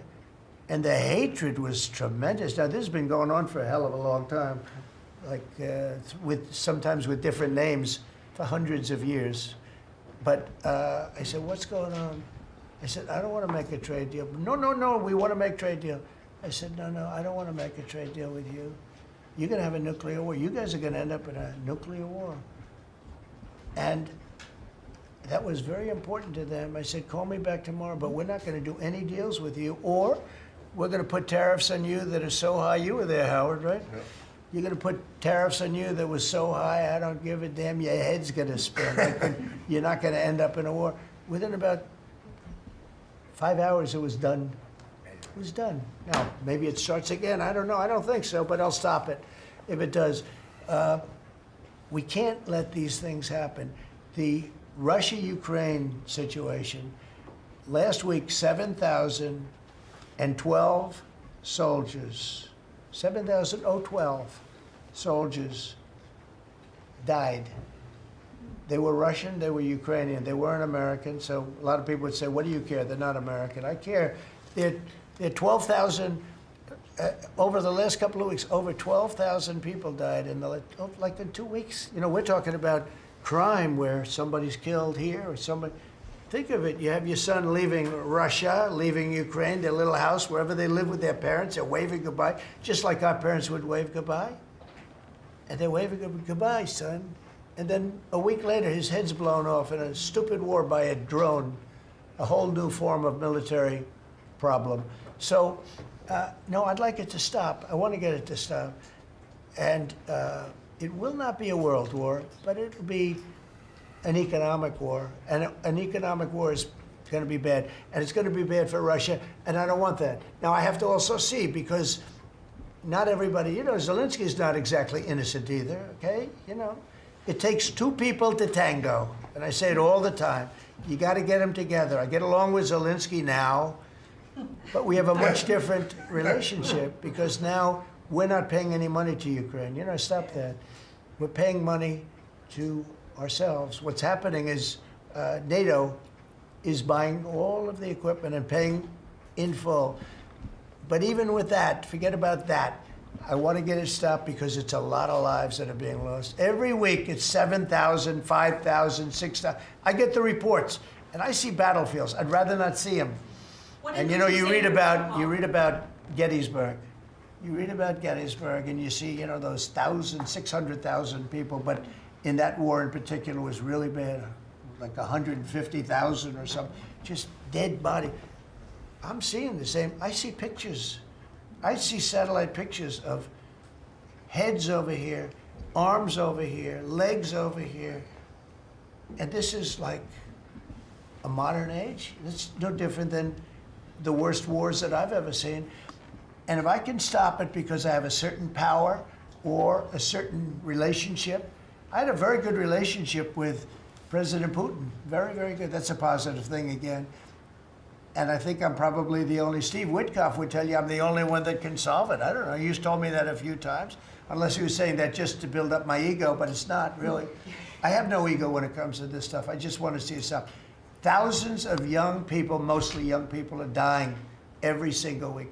If I can save that by doing sanctions or by just being me, or by using a very strong tariff system, that's very costly to Russia or Ukraine or whoever we have, you know. But I stopped 7 wars, and 3 of those wars were going on for more than 30 years. You know, if you look at Congo, if you look at, just look at any of them, almost all of them were going on for an extended period of time. Now, interestingly, one had just started. It was 2 days old, and you know that one. And we did that one when we were in Scotland negotiating. It was 2 days up, but there were 2,000 dead bodies laying on the border, and I got that one stopped too. And I'm very honored by that, but I still, the one that I thought would be the easiest is turning out to be the hardest. That's President Putin and President Zelensky, but I think I'll get it done. Why do you think that? You never know. It's war. Can you stop the family? With war, you never know, right? War's very tricky, very horrible. But with war, you never know. Things change. People go into war, think they're going to win the war, and then they get their asses kicked. And they lose their country, and they lose millions of lives. Nobody goes into a war thinking they're going to lose. They go in. I'm sure that Ukraine thought they were going to win. It's going to be, you know, we're going to win. You're going to beat somebody that's 15 times your size. Biden shouldn't have let that happen. Biden shouldn't have. I mean, the man was grossly incompetent. He should have never been there. That would have never happened. But you don't go into a war that's 15 times your size. The Fed just put out a statement saying that Lisa Cook has indicated through a personal attorney that she'll promptly challenge this action in court, seek a judicial decision that would confirm her ability to continue. That's all right, whatever it is. It says the Fed will abide by any court decision. Thank you very much for reading that. You abide by a court decision. I abide by the court, yeah. I abide by the court. Yes, please. That's enough. That's enough. Mr. Go ahead. President, what other companies are you thinking about taking stake in? Well, you know, we didn't take a stake in the sense that it was reported. Everyone said, I bought a stake in Intel. No, I got it for free. I said I was with the, is that a correct statement? Howard was there. Absolutely correct. Scott knew all about it. They came in, a man was charged with something by a very good person, Senator Cotton, made some statements about the gentleman that was running Intel. When he came in, and I said some rough things about him, I said, I'm not happy with it, and they called, and he was very devastated at what I said. I said he should immediately resign. And he came to see me, and I was very impressed by him, actually. And he made a mistake, or factors happened where something like this could have taken place. In the meantime, his board was staying by him. And I said to him, and took about, I would say, less than 45 seconds. I said, you know what you should do if you're smart? Give the United States of America 10% of your company. And he looked at me and he said, I'll do that. I said, I just made $11 billion for the United States. And we made the deal. I didn't pay, we didn't write a check. Now, I guess Biden, with his stupid CHIPS Act, handed money to all these people that didn't need any money. Exactly. It didn't do anything. You know, they're giving billions of dollars to everybody. They all have so much money, and they have more money. But there's no commitment that you had to build. They just took all this money. It's the stupidest thing I've ever seen. See, with tariffs, they have to come in. Because if they don't come in, they can't sell into our country. So it's power, and you don't have to give up any money. But I said to him very simply, I'm glad we're straightening this out, because everyone thinks I bought in. No. I said, it would be great, we'd be a great partner for you, and I want to see Intel do well. You know, Intel was a great company, and it can be a great company again. But I said, I think it would be good if we own 10% of your company. He said, I'll make that deal. And it happens to be worth $11 billion. So we made $11 billion for the country, and then I was criticized by some of the fake news media. That's not the American way. Actually, it is the American way. Now, if I can help other countries or do those deals with others, I would do that. I think it's great. It's good. Builds up our balance sheet. Let me tell you, our country is becoming very rich again. You don't see it. When the CBO came out on Friday and said, we just found $4 trillion, and that goes to promote great paying blue collar jobs and to rebuild the industrial bedrock of our nation. It's also obviously for great defense. We have the greatest military in the world. We rebuilt it largely in my first term. Some of it was stupidly given away to Afghanistan. For what reason? Nobody can figure that one. But it was still a relatively small amount of what, if you compare. The concept of what they did, however, is just incredible. But the country is doing well. We're respected all over the world like never before, probably. We went to NATO, as you know, and they went from 2% to 5% of GDP. Nobody expected that. And the difference is they didn't pay the 2 and they paid the 5. So, and as you know, we are selling a tremendous amount of equipment to NATO. We're not spending any money, we're making money, but I don't want to talk about making. I want to talk about we're no longer involved with funding Ukraine, but we are involved with trying to stop the war and the killing in Ukraine. So we're selling missiles and military equipment, millions and millions, and ultimately billions of dollars to the NATO people, where I'm very friendly and we have a great relationship, but that was an amazing trip. So they're funding the entire war. We're not funding anything. I think it's an important point to make because a lot of people don't understand that. And we will continue to do that, and we're trying to get as much as we can for them. They want the American product. The American military product is by far the best in the world, and that's what they want to get. They have lots of options, but that's what they want to get. So the factories are doubling up and tripling up where they make the Patriots and other really, you could say, defense and offensive weapons.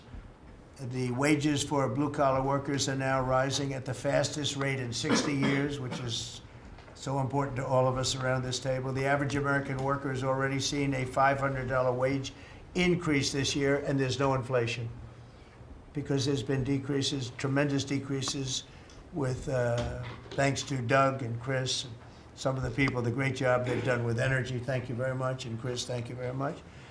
I see you down close to $60 a barrel, and you'll be breaking that pretty soon.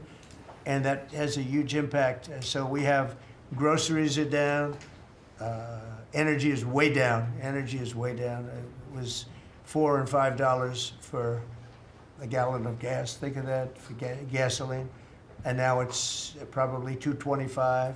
There are some places it's $2. It broke $2 at a couple of locations in the South.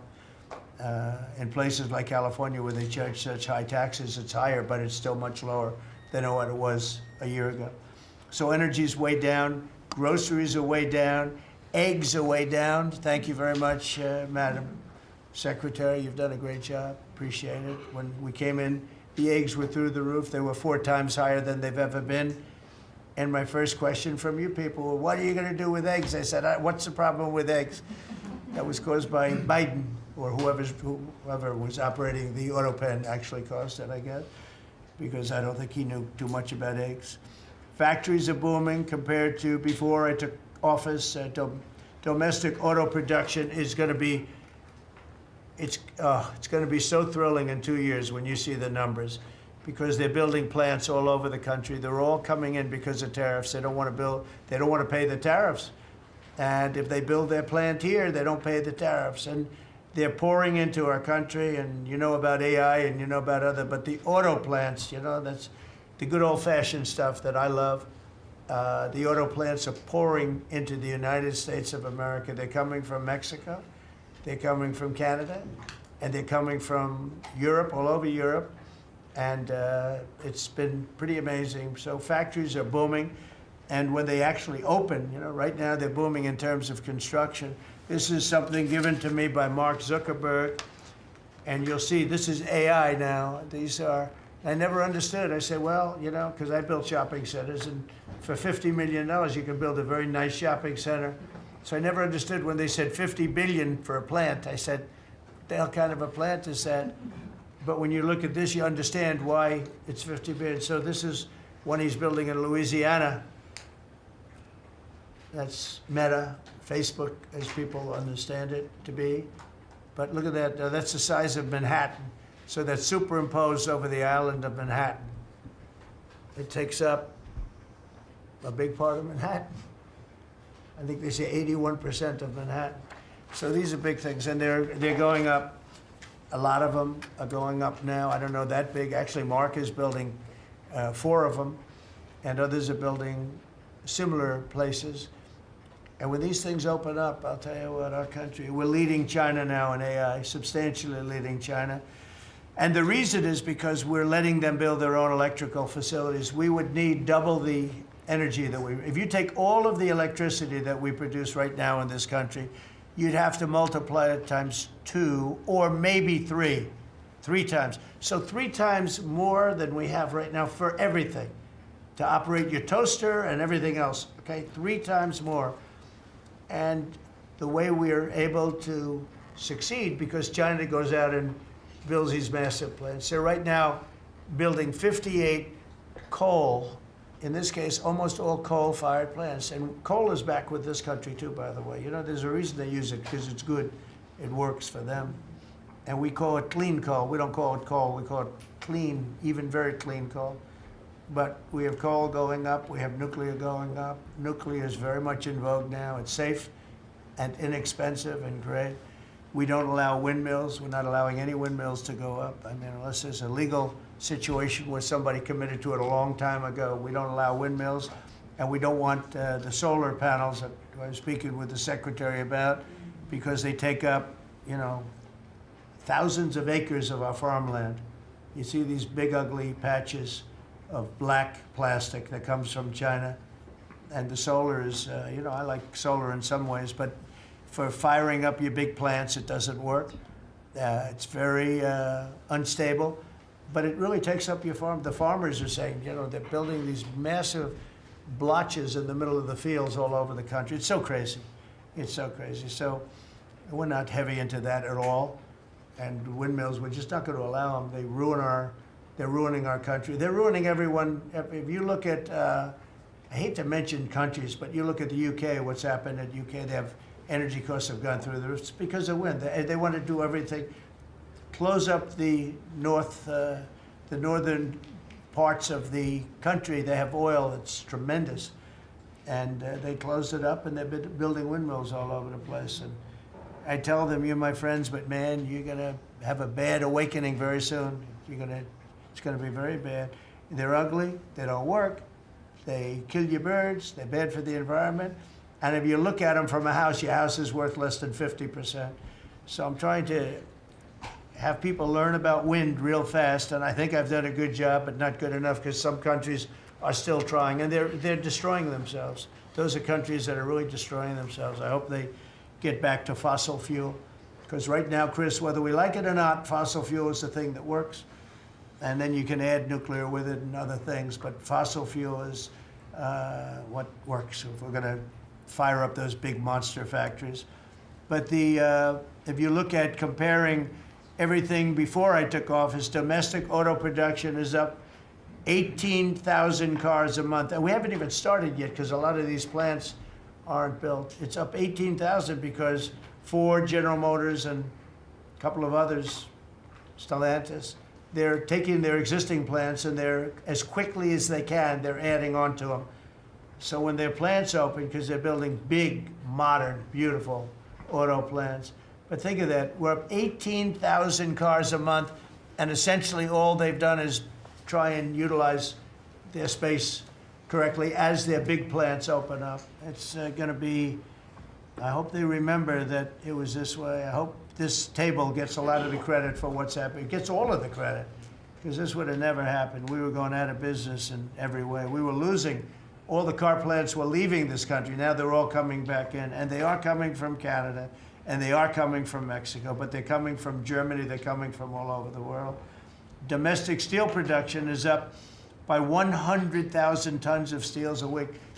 We have a 50% tariff on steel, aluminum, and various other things. Copper just got brought into the picture, and that means people are gonna want to make steel here. We just made a deal with U.S. Steel, as you know. We have an outside company come in, spend $17 billion on building new plants, new everything.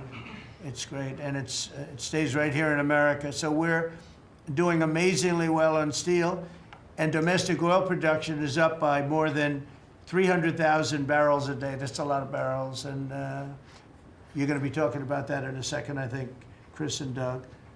These two people have done a fantastic job, and we have the oil price down to about $62 a barrel. So just so you understand, because a lot of you like to talk about costs and prices, but I watch so much fake information.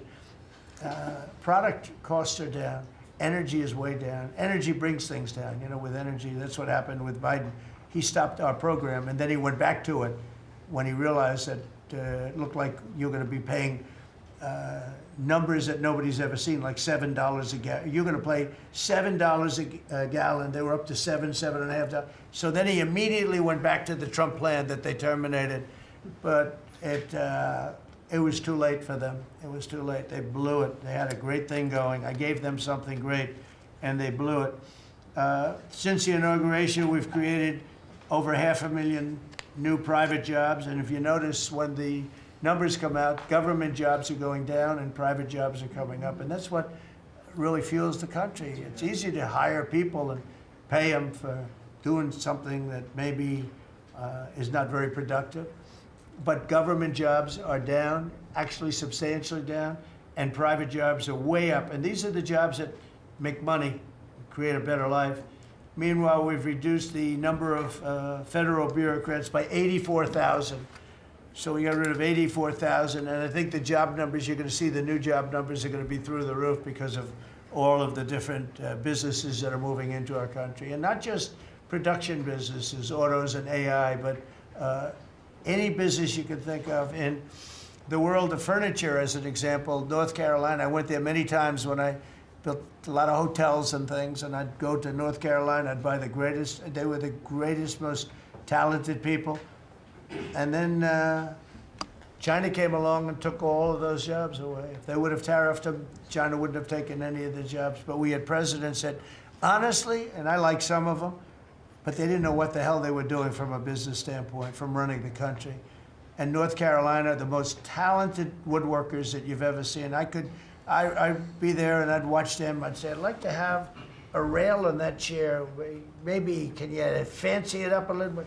How about this, sir? And they'd hand me a thing. It was like they were artists. They were unbelievable. And that business was stolen from us by others, not only China, but by others. All of a sudden, you're ordering your furniture from China. It was not even close to being as good, but they couldn't compete with it. If we would have said costs 100% or 200% tariff, you wouldn't have lost one job. It's so sad. But we're going to rebuild North Carolina furniture and other places, South Carolina too, to a lesser extent.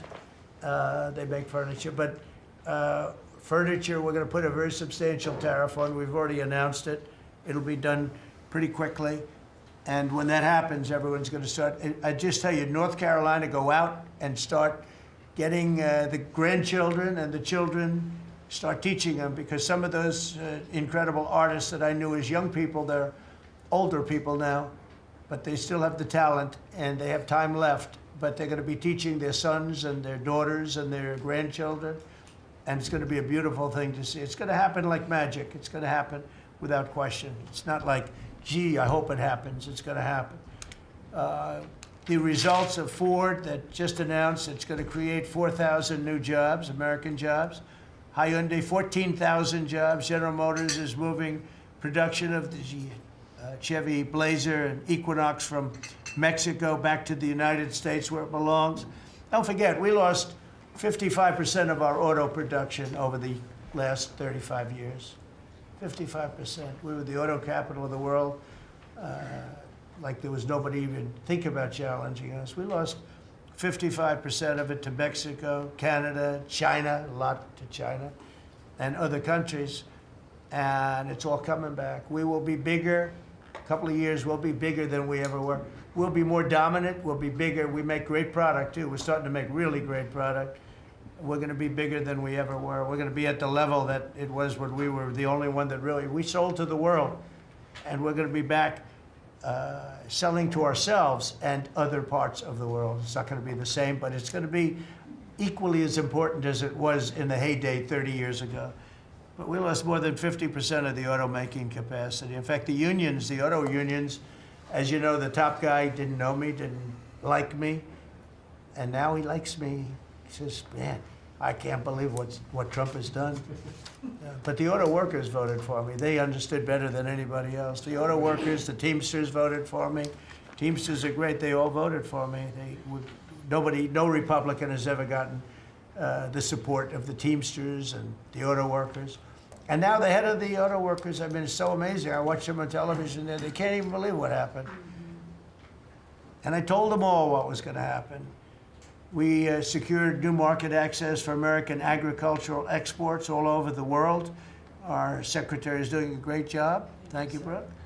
And we have negotiated historic trade deals with the United Kingdom, China, Indonesia, Vietnam, the Philippines, Japan, South Korea, who was here yesterday, and the European Union. Foreign nations are now paying hundreds of billions of dollars straight into our treasury, and numbers that nobody's ever seen before. As you know, we made trade deals with a lot of countries, and many of those countries, just to be able to sit at the table, are paying us hundreds of billions of dollars. We made a trade deal with the European Union. They were rough on us for a long time. And now we have a very good deal. We made that with them. Trillions of dollars is coming into our country. Trillions. Far beyond billions, trillions of dollars. Wouldn't you say, Scott? Yes, sir. And in a short period of time. They have to buy $750 billion worth of our energy product. Energy is great. We have more than anybody else, so we're using it.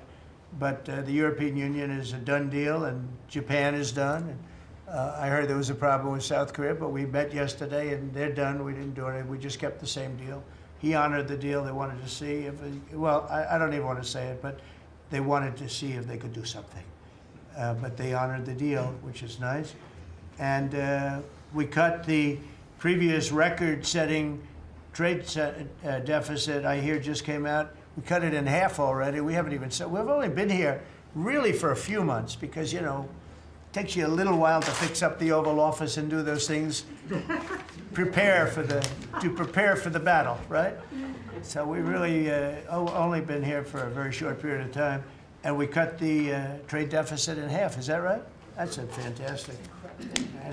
I didn't even think we were going to do that. And remember, these are things that are being built. These things, all these numbers up here, they're not open yet. When they open, you're going to see things happen in the United States that nobody's ever seen before, including our country in its heyday. And I had the greatest economy in the history of our country my first 4 years, despite COVID, which was a very unfortunate situation for the whole world. We did a great job with it, never got the credit for the job we did. Operation Warp Speed, people say, is one of the greatest achievements ever in politics or in the military, because it was almost a military procedure. But everybody, including Putin, said that Operation Warp Speed, what you did with that, nobody can believe it. And we did a great job, but it was a horrible, horrible pall over our country. We had a very dark cloud over the world. That was a very, very bad thing that came out of Wuhan, which I said it came out of Wuhan. That's where it came from. And China suffered greatly, but everybody did. But we did a good job with that, as good as you can possibly do, and we came back, and now we're stronger than ever before. If I didn't win this election, this country was gone. I'm telling you, economically it was gone. None of the things that we're talking about would have happened. The whole world was robbing us blind. Friend and foe, they were stealing our jobs, our money, our factories. They were stealing everything. We would have been a shell. We would have been a bankrupt, broken shell. And that's the way it is, but we're doing just the opposite. Stronger than we've ever been. Last month, in a landmark achievement, I also proudly signed the largest working class tax cuts in American history. So the bill that, I'm not going to use the term great, big, beautiful, that was good for getting it approved, but it's not good for explaining to people what it's all about. It's a massive tax cut for the middle class. It's a massive tax cut for jobs. And it's, think of it, no tax on tips, no tax on Social Security. So seniors, I don't know how you can vote for anybody else. And, just think of that, and no tax on overtime. So you work overtime, you don't have to pay tax on overtime. That's good. The Democrats don't know what they're gonna do. So they have like this soundbite. They have all these sound bites. They send it out, I don't know, some guy sends out a word and everybody uses it, including the fake news. Some of you are here right now, I'm looking at you. And it's death. They use the word death. No, it's actually life. It's almost like a newborn life. It's not death. That's their soundbite. The bill is death. It's not. We strengthen Social Security. We strengthen Medicare, Medicaid. The job we've done on Social Security is, if the Democrats got in, Social Security is over because the country's going to fail. There won't be any Social Security. And I made that pledge to you. We're going to take care of Social Security, Medicare, Medicaid. And we're doing that in spades because the country is becoming so successful again. And it hasn't been this successful. I think in the end, it will never have been this successful. I don't think it'll even be close with what's happening. Every American is seeing a tax cut as a result of the bill. The average police officer will keep an extra $1,000 a year at least in overtime, and the average waiter or waitress will keep nearly $2,000 extra in the fact that they would have had to pay that kind of money on tips.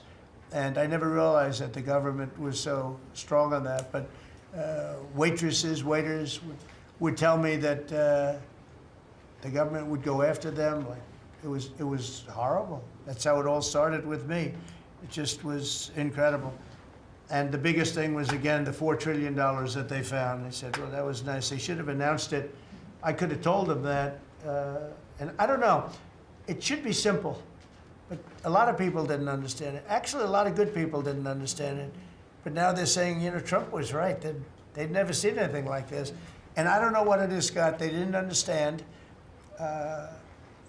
what we were trying to explain to them was going to happen. Everybody's moving back to the United States because they don't want to pay a tax. If If they're not here, they have to pay a tax.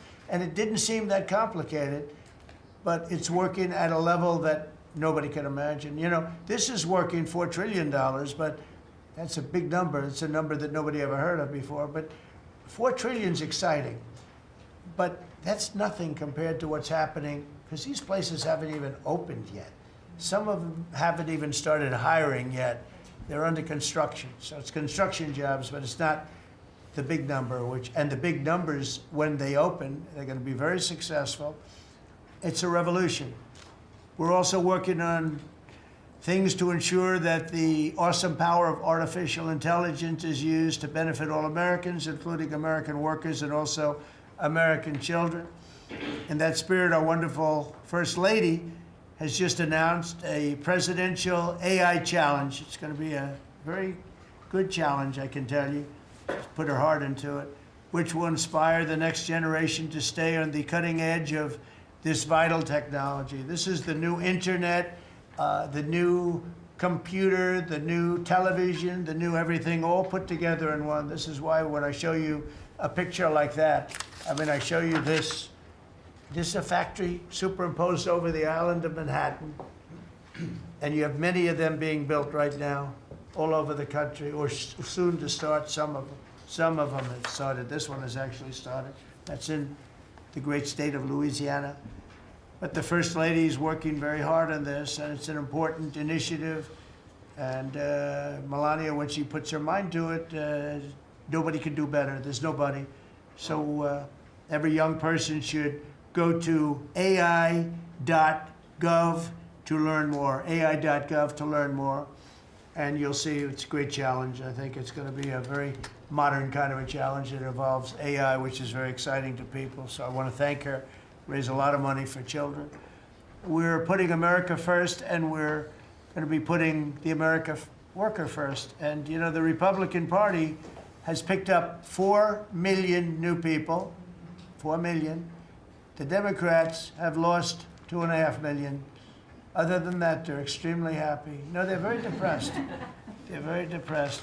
And their new box that they've fallen into is crime. There was a consultant on one of the shows this morning I was watching. I thought he was very good. He's a Democrat consultant. And he was screaming, no, no, don't let him do this to you. Don't let, it's another trap. It's another trap. What he's talking about, like men playing in women's sports. They said that's an 80-20. No, it's a 97-3. It's 97-3. Like transgender for everybody. They fought for it. They're still fighting for it. I saw a guy today, a politician that you all know very well, fighting like hell for men playing in women's sports. You don't understand. They're human beings also. Well, I agree they're human beings.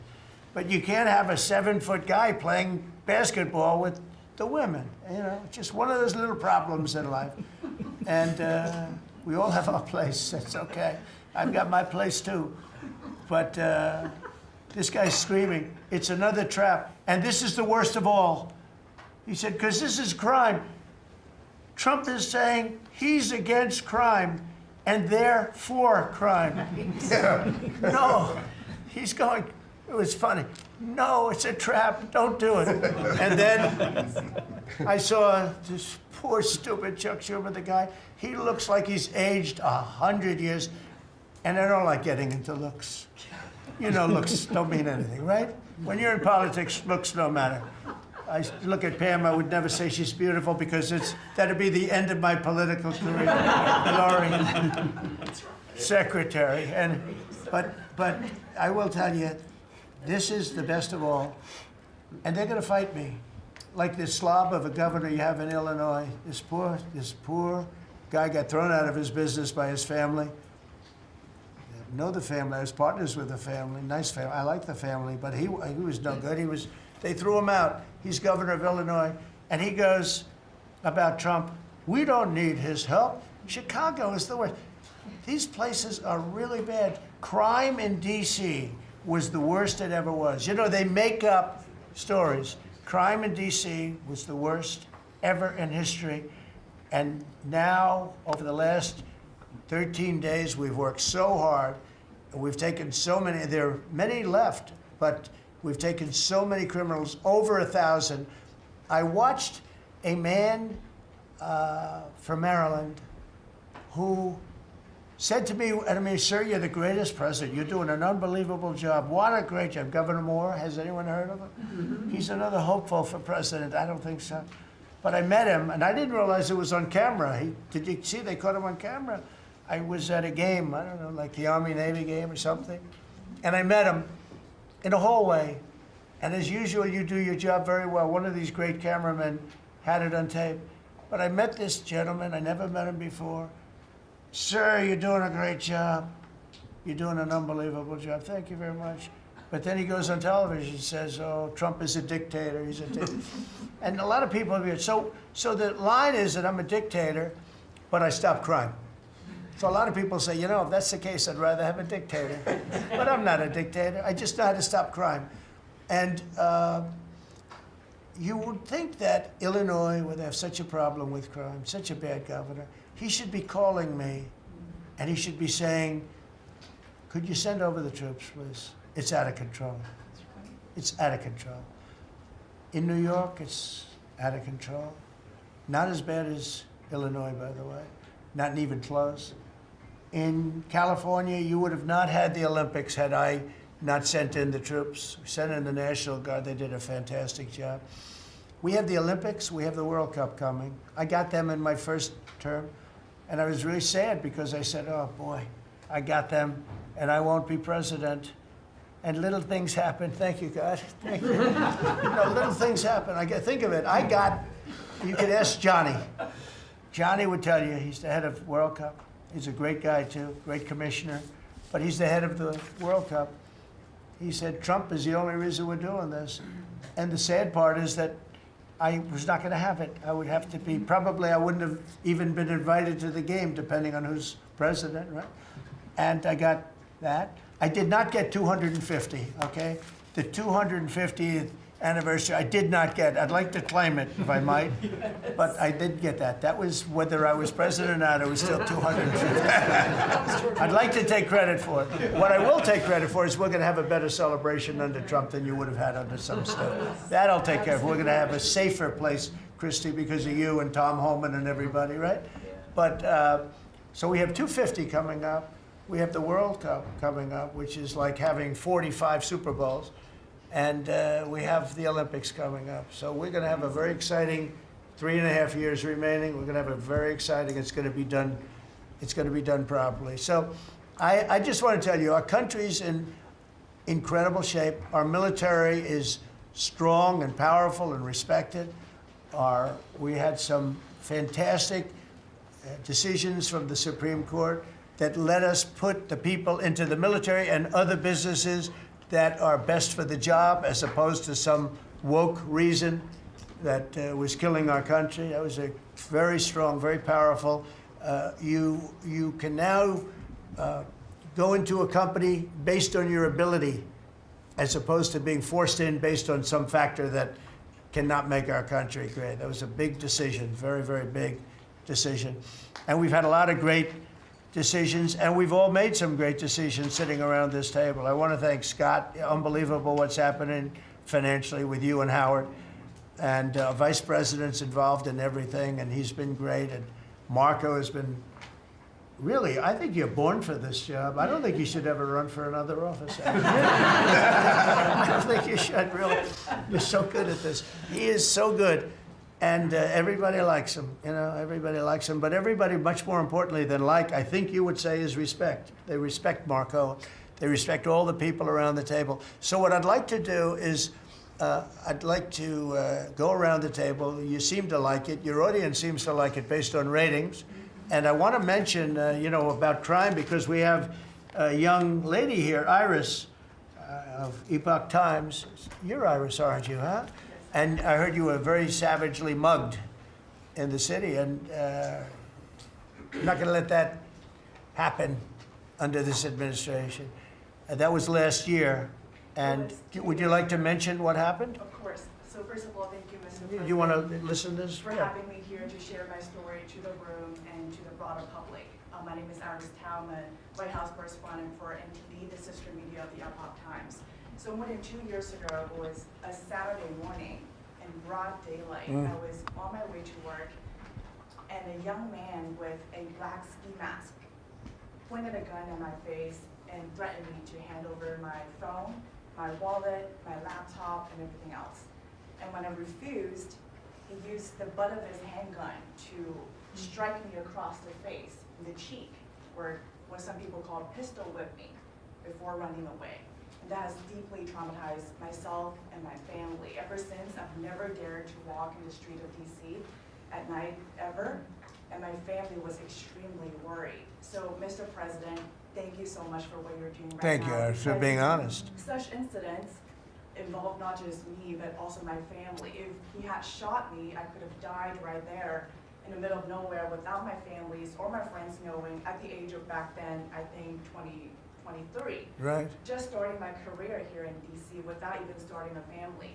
Right now, I'm very blessed to have this opportunity. So you had a gun pointed at your head, and you probably figured that he's going to pull the trigger because these are animals that don't know what the hell, they couldn't care less. The pulling the trigger to him is a very minor event, and I'm sure he's done it before. So how did you, and you did refuse to give it, which would probably, maybe somebody would say that was not the right decision, right? But you refused, but I understand that. And then he hit you real hard.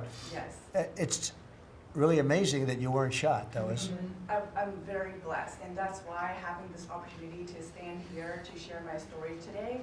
One, I'm very grateful for God for allowing me to still survive to this day, but also to Mr. President. Thank you for now making DC safer. Thank you very much. For us, for our families, for my parents, on my behalf of my parents, and now my baby on the way. Thank you so much.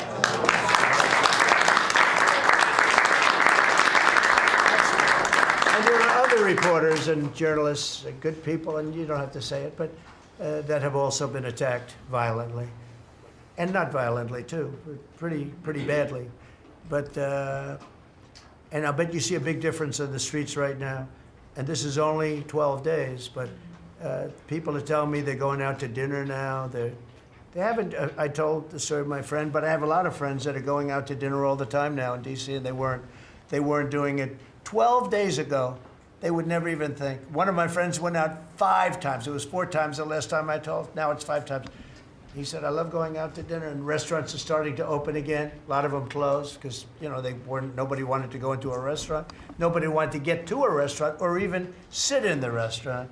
But you see a big difference now, don't you? I do pass by Union Station every day on my way home, and I do feel a lot safer seeing the trucks right outside, seeing the National Guard troops members right outside. Just make me feel like I'm hopeful about DC again, and one day hopefully we can raise our family here. Thank you very much. That's nice. And those are tough troops, too.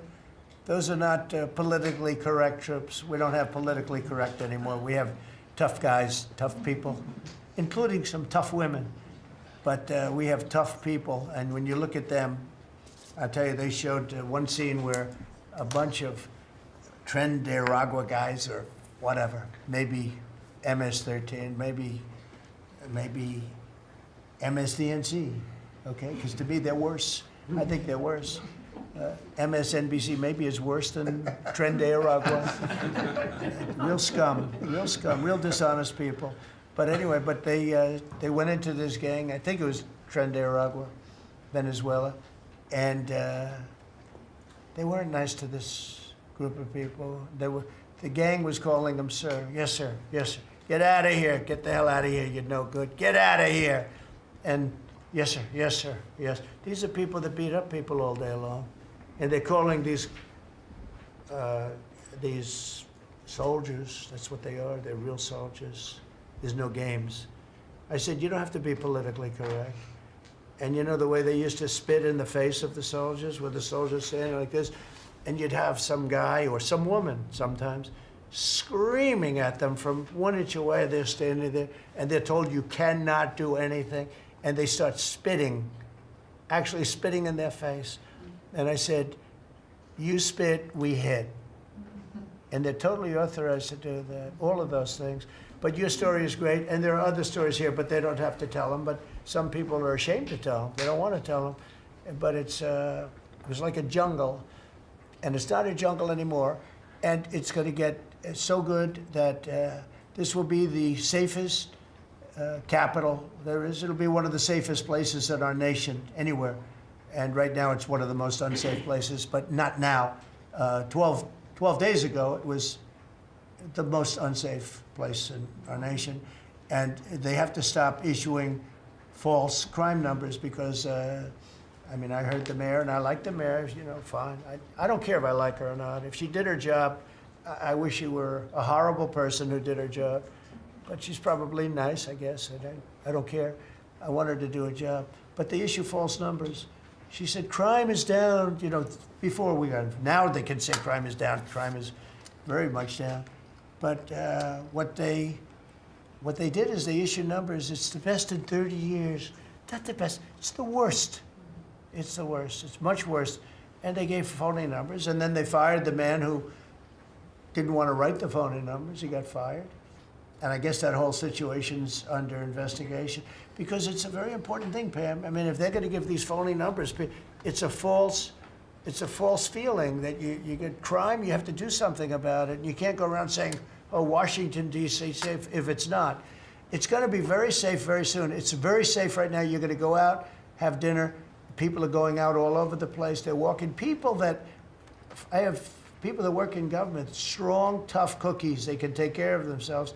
But it doesn't help to have big, strong muscles. And I work out. If a guy's over there with a gun shooting you in your face, you can be the strongest guy in the world. A guy has a gun, shoots you in the face. It doesn't matter how much you've worked out, how many weights you've lifted, how hard you work. And so we have the toughest guys and we have the best guys. And I'm willing to go to Chicago, which is a big trouble, but we have a governor that refuses to admit he has problems, huge problems. Baltimore, Wes Moore was telling me I want to walk with the president. Well, I said, I want to walk with you too someday, but first you got to clean up your crime because I'm not walking in Baltimore right now. Baltimore is a hellhole. And this guy, I don't even think he knows it. He's another candidate for president. Between him and Newsom, you got some real beauties, I'll tell you. But if we didn't go into Los Angeles, you wouldn't have the Olympics. In my opinion, you wouldn't have the Olympics. We went in, and the sheriff, the boss, said, thank God they're here. You could see his tape. He said, we were not able to control what was happening. That was the sheriff. And he said it loud and clear. And you know, they're suing us for going in and cleaning up crime. And yet their own sheriff said, on the first or second night, he said, we could have never handled. That was going to be, you were not going to have the Olympics or the World Cup, because that would be, there wouldn't be anything left. They shouldn't have lost 25,000 houses. The water was turned off from the Pacific Northwest. And I was after them in my first administration, turn on the water, turn it on. Nobody could have believed this could have happened. But they had no water in the fire hydrants. They had no water in the sprinkler systems that people put up in their ceilings. There was no water. And yet we have tremendous amounts of water. They send it all into the Pacific Ocean, trying to protect a certain little fish. It's not doing well because it doesn't do well without water either. And it shouldn't be protected because it shouldn't be a protected species, but I think that's actually just an excuse. I actually think these people are sick. There's something wrong. So we send hundreds of millions of gallons of water a day into the Pacific Ocean. They turn a valve, and the valve heads out, and we turn the valve back. I actually had to do it using force. We turned the valve back, and now they have water, but not as much as they should have, because they should. And I'm telling Gavin Newsom by this conversation right now, turn the rest of the water on. Turn it on. So things are done that are so sad in this country. Lack of common sense. I like to say the Republican Party is the party with common sense. We're smart, we're sharp, we're this to that. They're smart, but they're radical left people. And they can't help it. They're very smart, but they're radical left, and they're destroying our country. But they're not going to destroy it anymore. So we picked up millions of people in the Republican Party. They lost millions of people. And I think we're going to do very well in the midterms. And I just want to say one other thing, and that's medicine.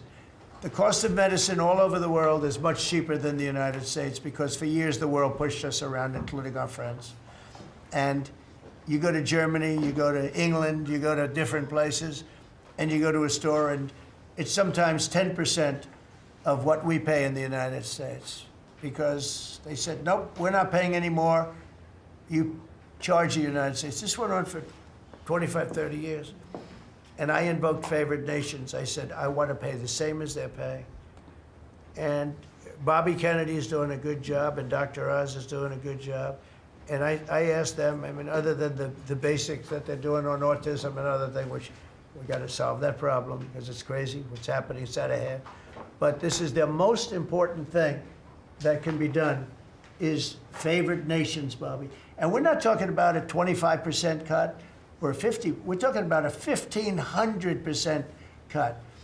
Because people go to Europe to buy drugs and they come back with drugs, prescription drugs, normal, not, I don't mean the bad drugs, I mean prescription drugs.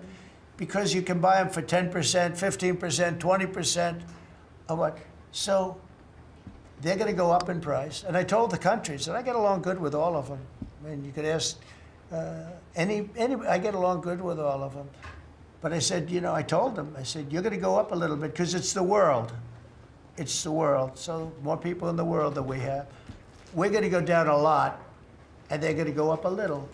And it's called equalization. We're going to have equalization. So we pay the same price as the lowest drug sold anywhere in the world. And I think, Bobby, that's going to happen pretty soon. The companies are ready for it. They had to go for years. I was with a very great gentleman from Eli Lilly. I think he's an incredible executive. I mean, I'll mention the company and I'll mention him because we had this argument my first term, and then we had it in my second term. In my second term, I wouldn't stop until I won the point, and he threw up his hands. He says, you're right, I can no longer defend it. I can no longer defend that a pill that's made by Johnson & Johnson in a factory, in the same factory, in the United States versus a place in Europe or other places, including Canada, by the way, you could buy it for 10% or 15% or 20%, the cost of what we're paying.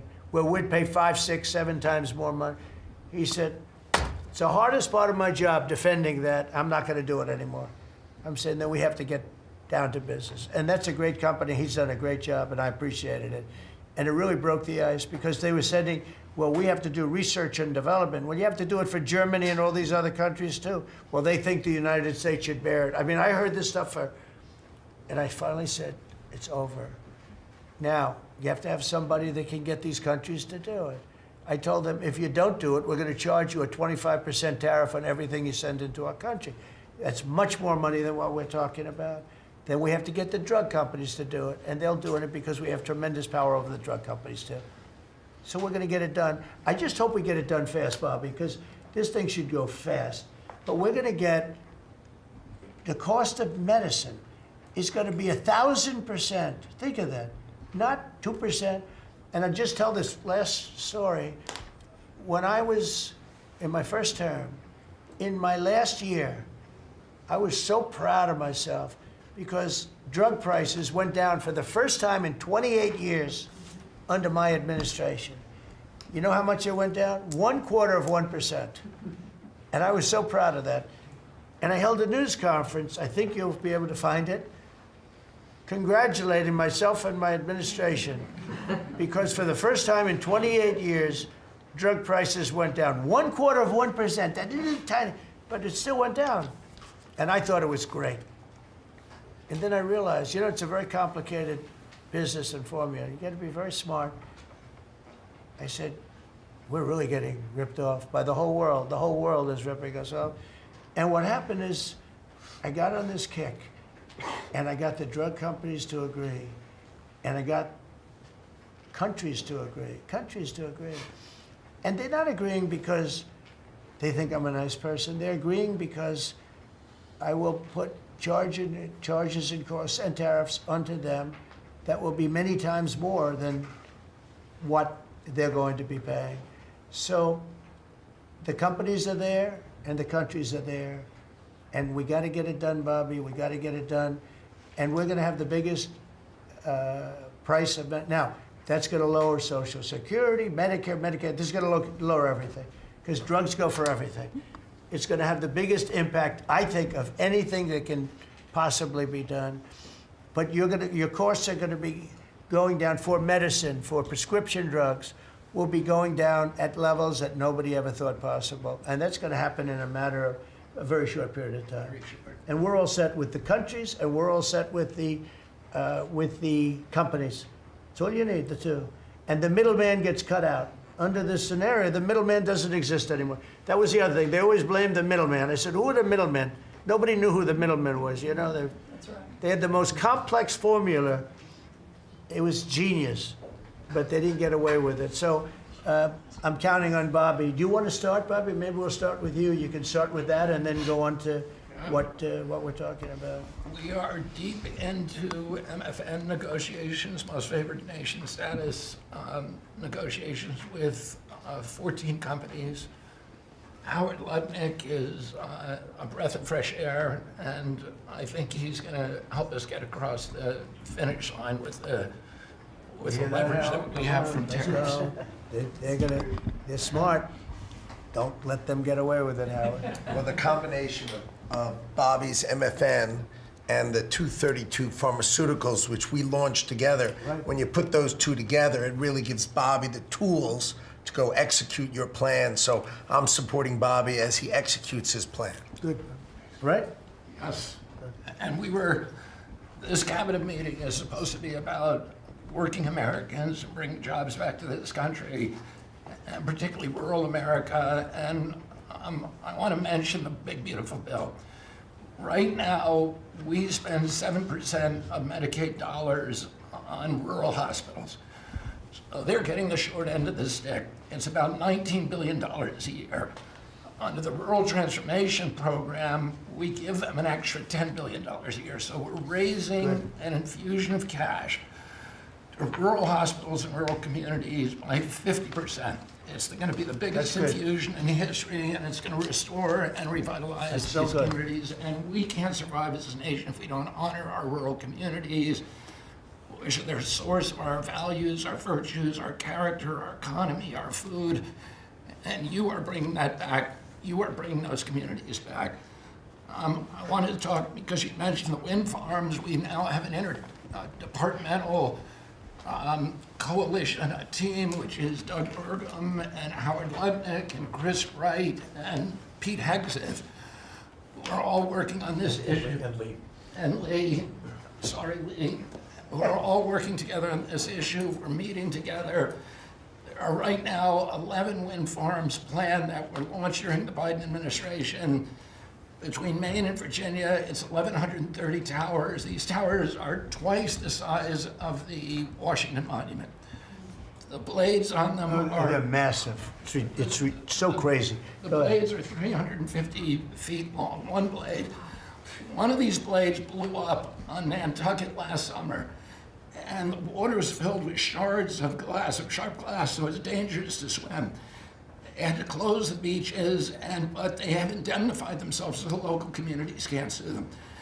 None of these projects are bonded. If you build an oil derrick in the Gulf, you got to put a bond down. There's no bond for dismantling them, and that's one of the tools that Doug is now using to challenge some of these projects. None of the cost of energy from these projects is 39 cents a kilowatt hour.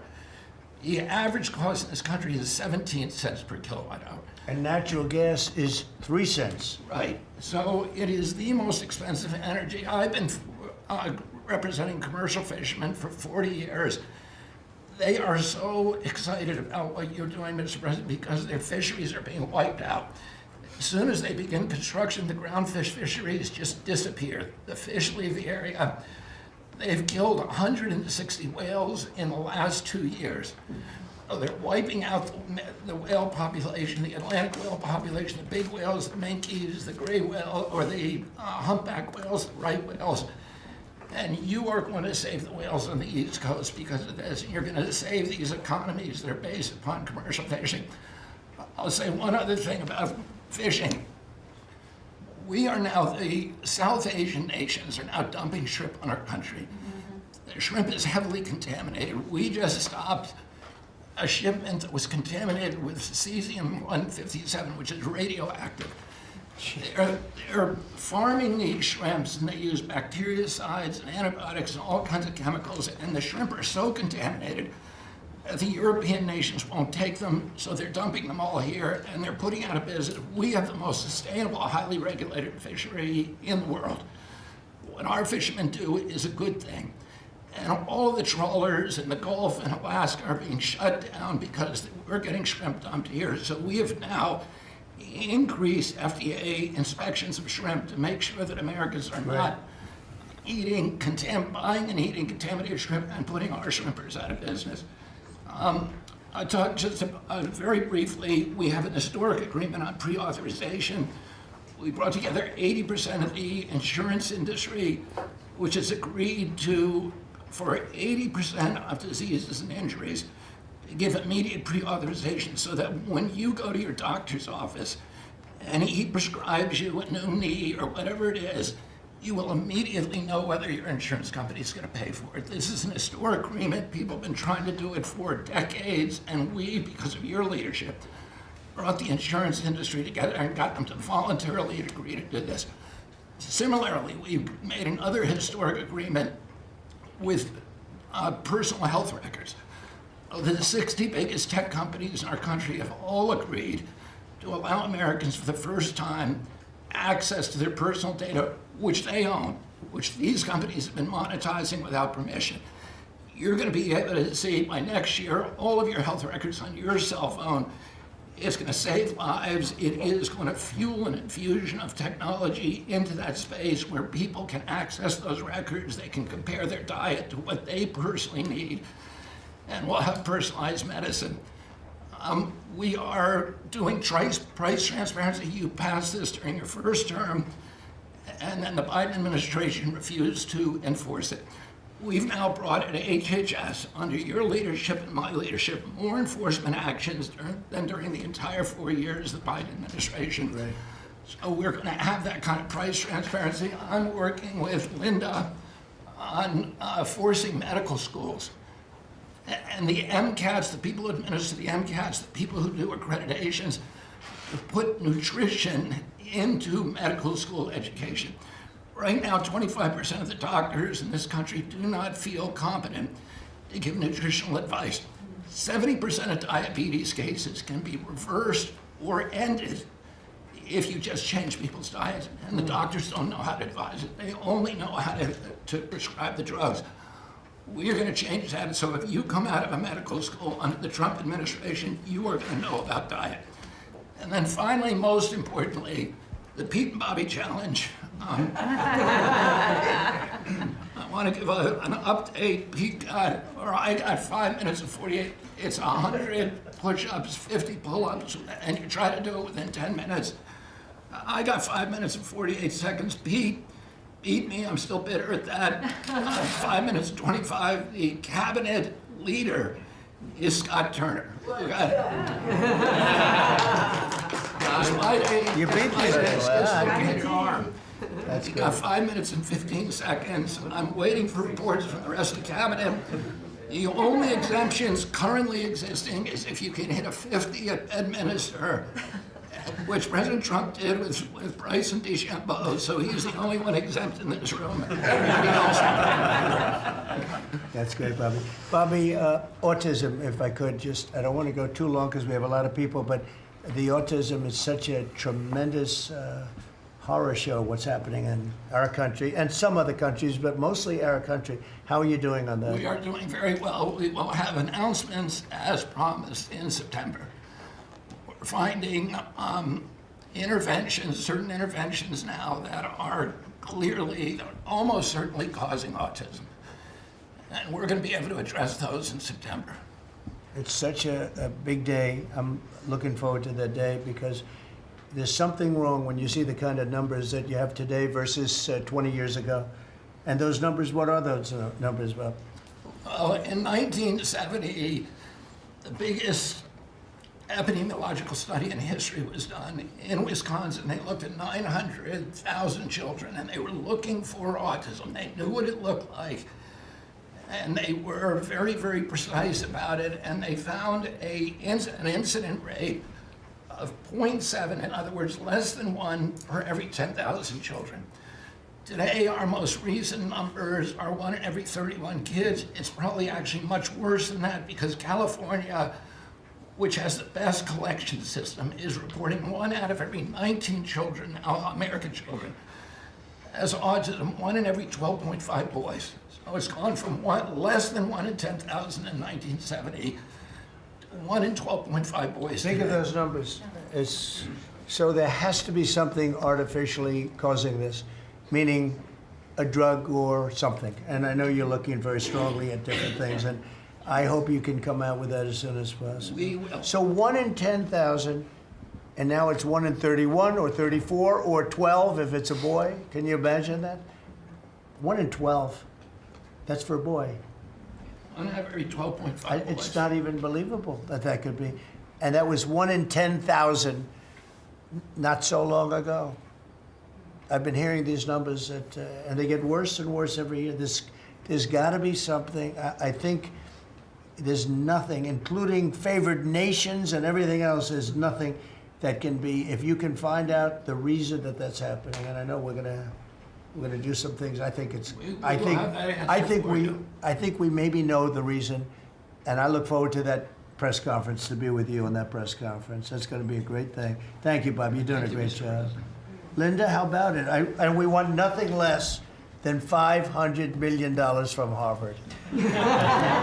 Don't negotiate, Linda.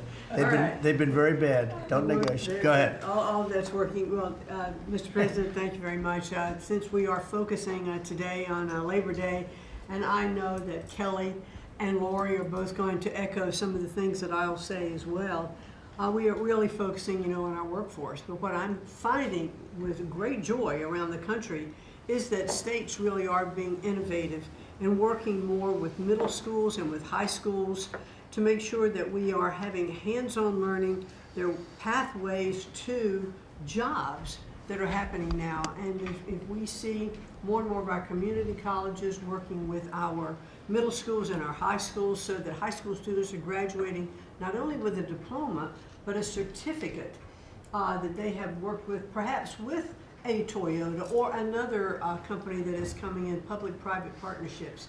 And they're learning on the job so that when they graduate from high school, they're ready to go into the workforce, because we know with all of these wonderful jobs that are coming back into the country, through AI, through just our normal jobs, we need electricians, HVAC operators, etc.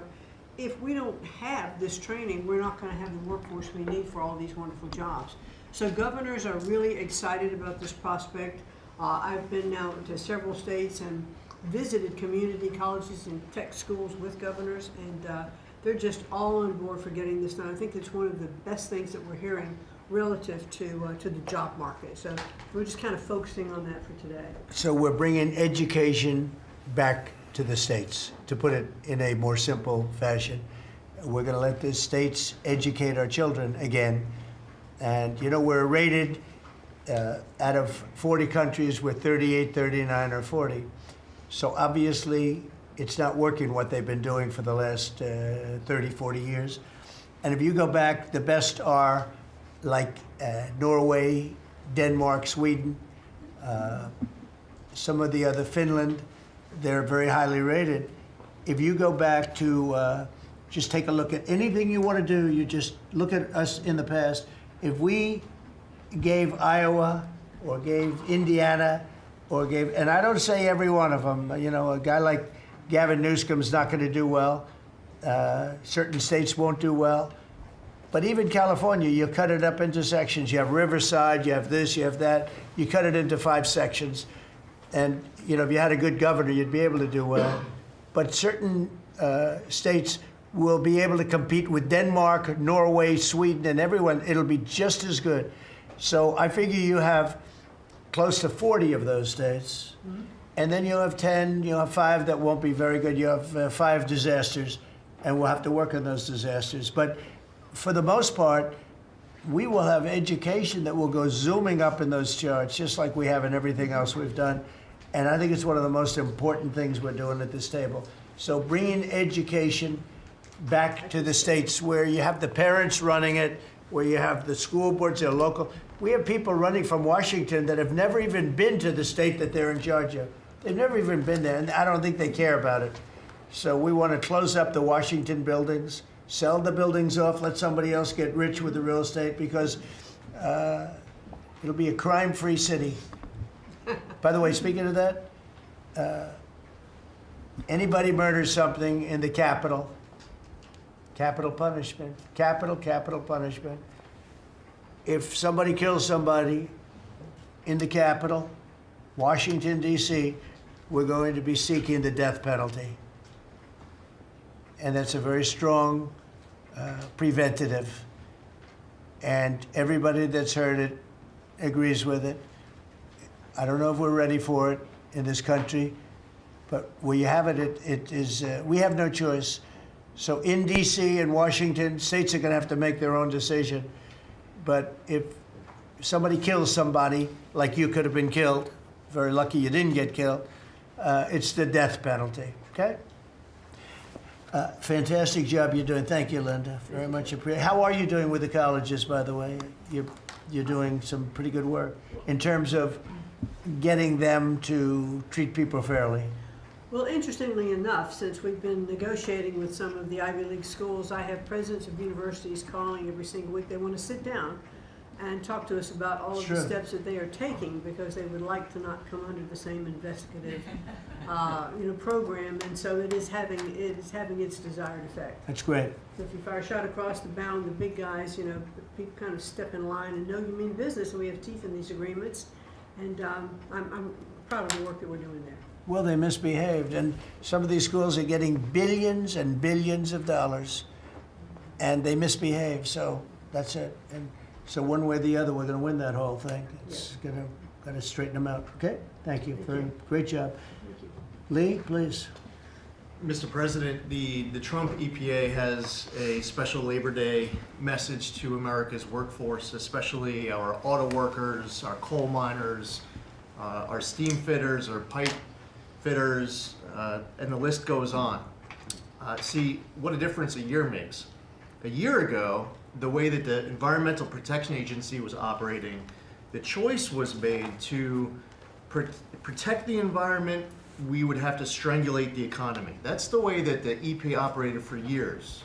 There was a binary choice. We had to choose one or the other. The Trump EPA completely rejects that. See, we choose to protect the environment and grow the economy. And a very special shout out to Russ Vogt and his team at the Office of Management and Budget. We give him a lot of work. He's happy to do it. Dozens of different deregulatory actions. We just announced a proposed rescission of the 2009 Obama EPA endangerment finding, all of the light, medium, and heavy-duty vehicle regulations that followed. It is the single largest deregulatory action in the history of the United States government. And when you add up the dozens of different actions that we have announced and that we're working through, in one agency in 1 year, we'll do more deregulation than entire federal governments have done across all agencies, across entire presidencies. And what we are accomplishing would not be possible if not for the support of the rest of this team you've assembled around this table. The well-oiled, well-wired machine at the White House, led by Susie Wiles, and the DCOSP, the policy shop, led by Stephen Miller, they have been amazing to work with. I was just in Iowa with Administrator Loeffler, who made an announcement with Secretary Rollins to reverse the deratement on diesel exhaust fluid systems. Mr. President, you said you wanted water flowing faster. Working with the Secretary of Energy, we've done our part to do that, to get gas cans flowing faster, to stop that annoying start-stop feature in vehicles. See, people out there might say, well, why are you focused on all of these little things? If it's little to you, it doesn't mean that it's not a very big deal for millions of other Americans. The charge was clear when you called me in November and you asked me to do this job. Clean air, land, and water for all Americans. Unleash energy dominance. advance cooperative federalism, permitting reform, make America the AI capital of the world, bring back American auto jobs. What we are accomplishing now, again, wouldn't be possible if not for your leadership. I'm grateful to the American people for electing you and our amazing Vice President. I was just in Mexico City announcing and signing on behalf of the Trump administration an agreement with Mexico for a permanent solution for the Tijuana River sewage crisis, which you have been so outspoken and passionate about in our conversations. It would not be possible if not for Secretary Rubio, Deputy Secretary Landau, U.S. Ambassador to Mexico Johnson. The team at the State Department has been incredible. The work with the NEDC on permitting, to be able to get new pipelines built, to get new factories started. The list, it's amazing. So, somebody out there might not realize the relationship between the Environmental Protection Agency and the Department of Defense.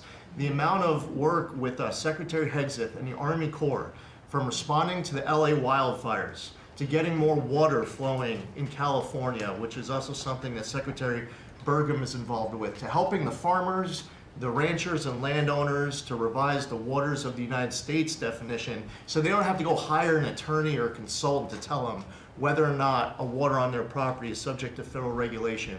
Thank you for putting this entire team together. It's an honor to be at the Trump EPA, where we choose to both protect the environment and grow the economy. It's a very happy Labor Day for America's workforce. And Lee, in Los Angeles, if you could, because of the fires, Lee was there, and as you know, we are very strict having to do with the rebuilding of those houses. And Lee was able to get the approvals done for everybody immediately. It was so fast, nobody could believe it. And the mayor and the governor still haven't gotten their approvals. And they're gonna have riots out there for that reason. These are great homeowners. They wanna build a house, they can't get approved because you have the mayor, Bass, who has no idea what she's doing. And you have a governor who is just such a bad governor. And the people are unable to build their house. The toughest permit to get was the federal permit by far. And yet he got them all in a short period of time after the fire. How long did it take? Well, Mr. President, you came in, signed an executive order, and told the EPA that we had less than 30 days to complete our hazardous material removal, which the initial response, once all of our heart rates went down a bit, was just to figure out how to get it done. We got it done in just less than 30 days. The Army Corps of Engineers then comes in for the debris removal. The federal government, in clearing over 13,000 properties that were destroyed because of these wildfires. We've got to the point today where property owners all across Los Angeles, they're grateful to the Trump administration. They're happy that we did our part, but they are desperate to rebuild. And there is not a single green light approval that they are waiting for from the Environmental Protection Agency. The EPA and the Army Corps of Engineers proudly have done our work. It's important for those local officials to let these property owners build on their land. It's their property. It doesn't belong to the mayor of Los Angeles. And they need to represent their people better. They're ready to build. When will they have their permits from Los Angeles? Well, here's the problem, Mr. President, is that they have been ready since the moment we were done with the federal part. I mean, well, I was visiting a week after. Actually, I thought my first trip was going to be to Los Angeles. However, the moment I got confirmed, the vice president said, "You're going to East Palestine right away." So that actually ended up being the first visit because the vice president's so passionate about that from the great state of Ohio. Then we went to Los Angeles from there. We're talking about the beginning of February, where we were meeting with property owners already. They were already all set up. They had the contractors. It was the beginning of February, and they were waiting for green lights from Los Angeles to be able to go onto their property and start rebuilding. Some of the same people who were waiting for a green light ready with the contractors at the beginning of February are still waiting now in the middle of August. Let these Californians rebuild. And they're talking about also taking away some of the properties and building low-income housing on those properties. They're going to have problems like they've never had before. These people don't know what they're doing. So we have all our permits. Everything the federal government has to do was done long ago. They should have been. I went to a town hall with Lee, but we were there, and the mayor was saying it would take 2 years, maybe 3 years to get this approved. I said, no, not 2 years, 2 days. They should have it in 2 days. And I toured the site, and I met 100 homeowners, all standing in front of this site a couple of days after the fire, and they were ready to go right then. They wanted to just build right then. And the city won't let them do it. Los Angeles, I don't think it's that they won't. I think they're incompetent, okay, to be honest with you. I think they just don't know how to go about it. It is so badly run by Newscomb and by Mayor Bass. Mayor Bass, she was in Africa during the fire. She knew the fire was starting to rage, and she decided to take a trip to Africa. These people they're just bad. You know, you talk about make America great again. They could never make America great again, but we are doing that. Congratulations, you found some interesting things, Tulsi. Sir. She's becoming a bigger and bigger star every day. She found a lot of good things. Go ahead. Thank you, sir. As we approach Labor Day weekend here, this is just such a great opportunity really to recognize your leadership as a true champion for working people. And I know we'll hear, as we go around the table here, how your focus singularly on putting the well-being and interests of the American people first is that common thread that we're seeing in your policies being implemented across your administration.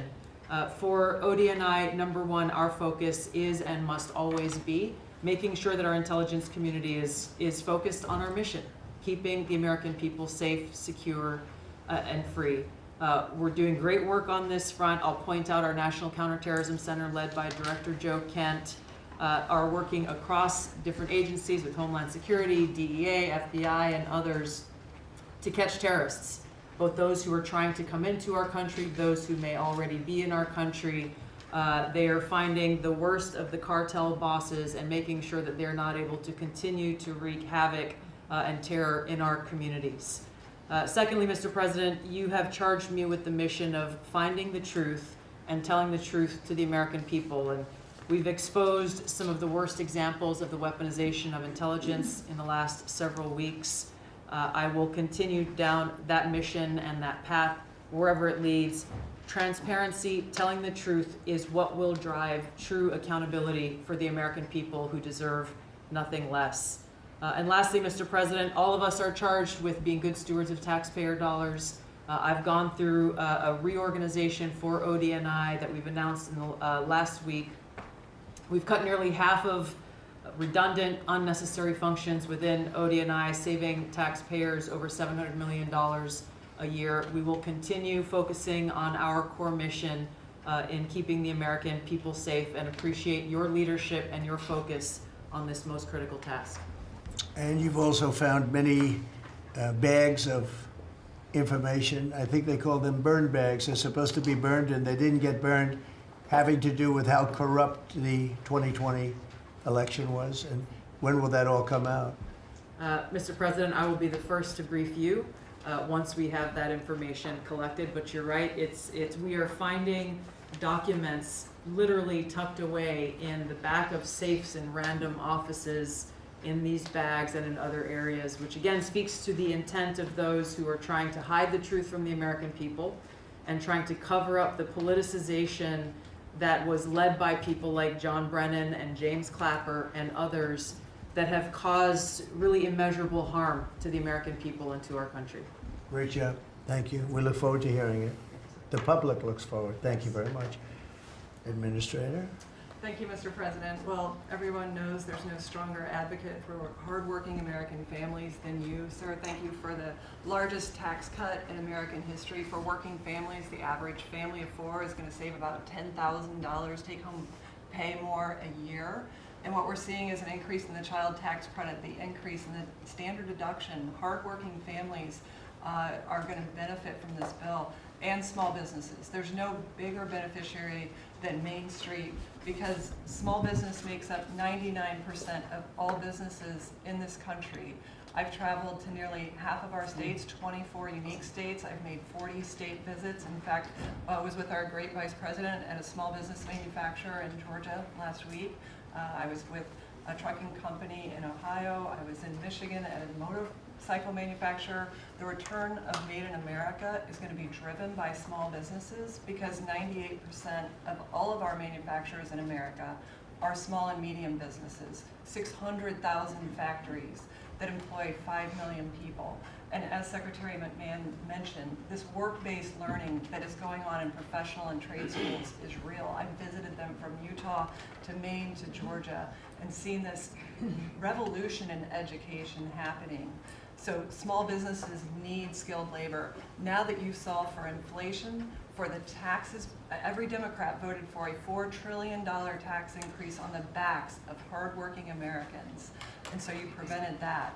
And now we've got fair trade. And thanks to Administrator Zeldin, we're seeing deregulation. I mean, this diesel exhaust fluid crushed farmers and construction and other heavy industry. So rolling that back makes a real difference for small business. And your domestic economic agenda is amplified through small businesses, which is why small business optimism is above its 53-year average, finally. And so Main Street appreciates it. What Main Street wants now is a rate cut. They feel burdened by high interest rates. They would grow higher and expand more if they could, but the interest rates are really hurting them. And finally, I want to say thank you for your executive order on debanking. We're about to announce a major investigation on debanking. It happened to you and your family. It happened to me. It happened to thousands and thousands of Americans. And unfortunately, disproportionately on those that had conservative values, on Christians, on pro-life, on 2A businesses. And so we're going to be talking to the banks about that. The SBA operates the largest government business loan program in the federal government. We have a network of 5,000 banks. So we're going to be making sure that that never happens to anyone again. Great job. You're doing a great job. Thank you very much. Christy? Well, Mr. President, first of all, thank you for the opportunity to work for you. And you committed when you ran for president to make America safe again. And today the average family and individual that lives in this country is safer than they've been in years because of what you've done. We've got 3 months in a row now with 0 illegal aliens coming into this country. And I want to thank Pete and the Department of Defense for all of their help. They're down at the border with us still, helping us keep that border secure and make sure we know who's coming into this country. You've arrested and brought to justice hundreds of thousands of illegal aliens, of criminals that have perpetuated violence against American people. Sir, you've had 1.6 million people voluntarily go home to their home countries that were here in this country illegally. Because of your strong message and you enforcing the law, they decided to go home on their own so that they could come back the right way someday and be American citizens. But what I think is one of the most remarkable statistics is that under Joe Biden's administration, 88% of new jobs went to foreign-born individuals. Under your administration, 2.5 Americans have jobs today that they didn't under the previous administration. And they have those jobs because you created opportunities. You made this country safe, you opened up the economy, you enforced the law. Now people can get up and provide for their families and go to work every day and be confident in that. And the last thing I would say is that it's incredibly important to know that every one of those illegal aliens that has gone home, they were costing us about $8,700 to $9,000 a piece in what they were taking out of our social programs, out of Social Security. You've saved this country billions of dollars, about $15 billion, just in what those illegal aliens were costing us in social programs. I've cut over 450 different contracts at the Department of Homeland Security. We're getting rid of corrupt ones that were not efficient for taxpayers, weren't focused on our mission of keeping us safe. And we've also renegotiated and brought in our biggest vendors that said you have to do better. And we've saved the taxpayers over $13 billion doing that as well. So we're continuing to be accountable to taxpayer dollars, but sir, focused on doing the mission of what you've committed, and that's to keep us safe and to make sure we put Americans first. Well, great job, and great job on the border.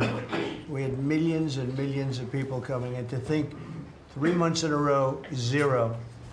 Incredible. That's some job. Thank Tom and everybody, and Pete, good job. Not surprised. Thank you very much. Chris, please. Yes, Chris. Sorry about that, Mr. President. Like Secretary Noem, I'm thrilled to be here to work with you on the simple platform you were elected on, which was to bring back the American dream, to bring jobs and opportunity for families across the country and to lower their costs so they can live their lives and expand the choices they have. You led off today talking about gasoline prices. I'll throw in diesel. If you correct for inflation, they're at multi-decade lows. This is a huge expense. This is a huge constraint on people's lives. We should celebrate that. Natural gas has become our main industrial fuel powering factories around the country. Natural gas prices are quite low in this country, and they're lower than in any country in the world. The reason for that is the United States produces 2 times more natural gas than the second largest natural gas producer in the world, and 4 times more natural gas than the number 3 and number 4 producers in the world. So you've opened up American opportunity and energy together with the work of Secretary Burgum, Administrator Zeldin, Secretary Lutnick, Secretary Rawlins. You know, we've made it easy to produce energy in America again, and those benefits are flowing. I could go on about this stuff forever, but let me talk about one specific area of energy, electricity. That's in the front of people's minds. When the day you were inaugurated, we get hold of all the data. We can look at the resource plans of utilities across the country. What you inherited when you arrived was a plan over the next 5 years to close 100 gigawatts of reliable electric generation. So that's 100 large power plants. Now that was offset with a plan to build 22 gigawatts of reliable electricity generation. Their plan was to close more than 4 times as much electricity generating capacity as they were going to build in that 5-year period. How do we lead the world in artificial intelligence if we're shrinking our supply of reliable electricity? How do we reshore steel and aluminum and automobiles and semiconductors and all those jobs Americans want back in our country when we're degrading and shrinking our energy system? We were going to hand that leadership to China in artificial intelligence, not just to our economic loss, but to our huge national security loss. Your team around this table, and almost everyone around this table is involved in it, is just to completely pivot dramatically. We're stopping the closure of all these plants way before their retirement date. Some plants get to their end of life. That's a small percent of the planned closures. Most of those were just political nonsense at the cost to American taxpayers. So we have rapid new construction of power plants under in the United States. We're doing everything we can with suppliers who build the equipment for these power plants. They've got to build their factories bigger to build power plants in America. People thought those days were past. We weren't going to build big things in America anymore. We're just going to keep sending it over to Asia and overseas and just buy other people's stuff. Totally nuts economically, totally nuts for national security, and of course crushing for working Americans, particularly Americans that work with their hands.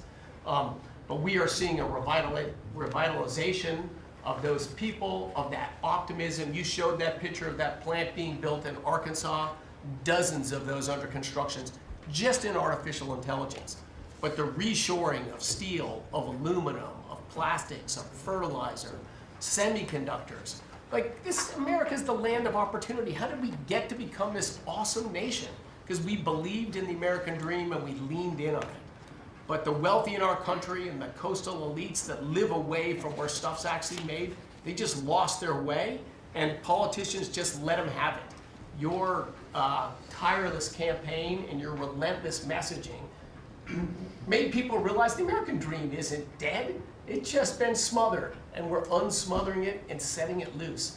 God bless your efforts. God bless your assembly of this team around this table. We're bringing the American dream back. Yeah, thank you, Chris, very much. Great job you're doing. Appreciate it. Lori, please. Mr. President, everybody here who spoke works at the Department of Labor, clearly, which I love. They have all the correct talking points, but I think that's a testament, again, that we are all working together every single day. We talk to each other often, and the workforce the skilled workforce, the education factor, retirees. It's been so important because they all touch the Department of Labor, and I have the opportunity to work with every single one. If you all haven't stopped by the Department of Labor, Mr. President, I invite you to see your big, beautiful face on a banner in front of the Department of Labor, because you are really the transformational president of the American worker, along with the American flag and President Roosevelt, because we're bringing business and labor together. And I was so honored to unveil that yesterday, and everybody is taking note of that.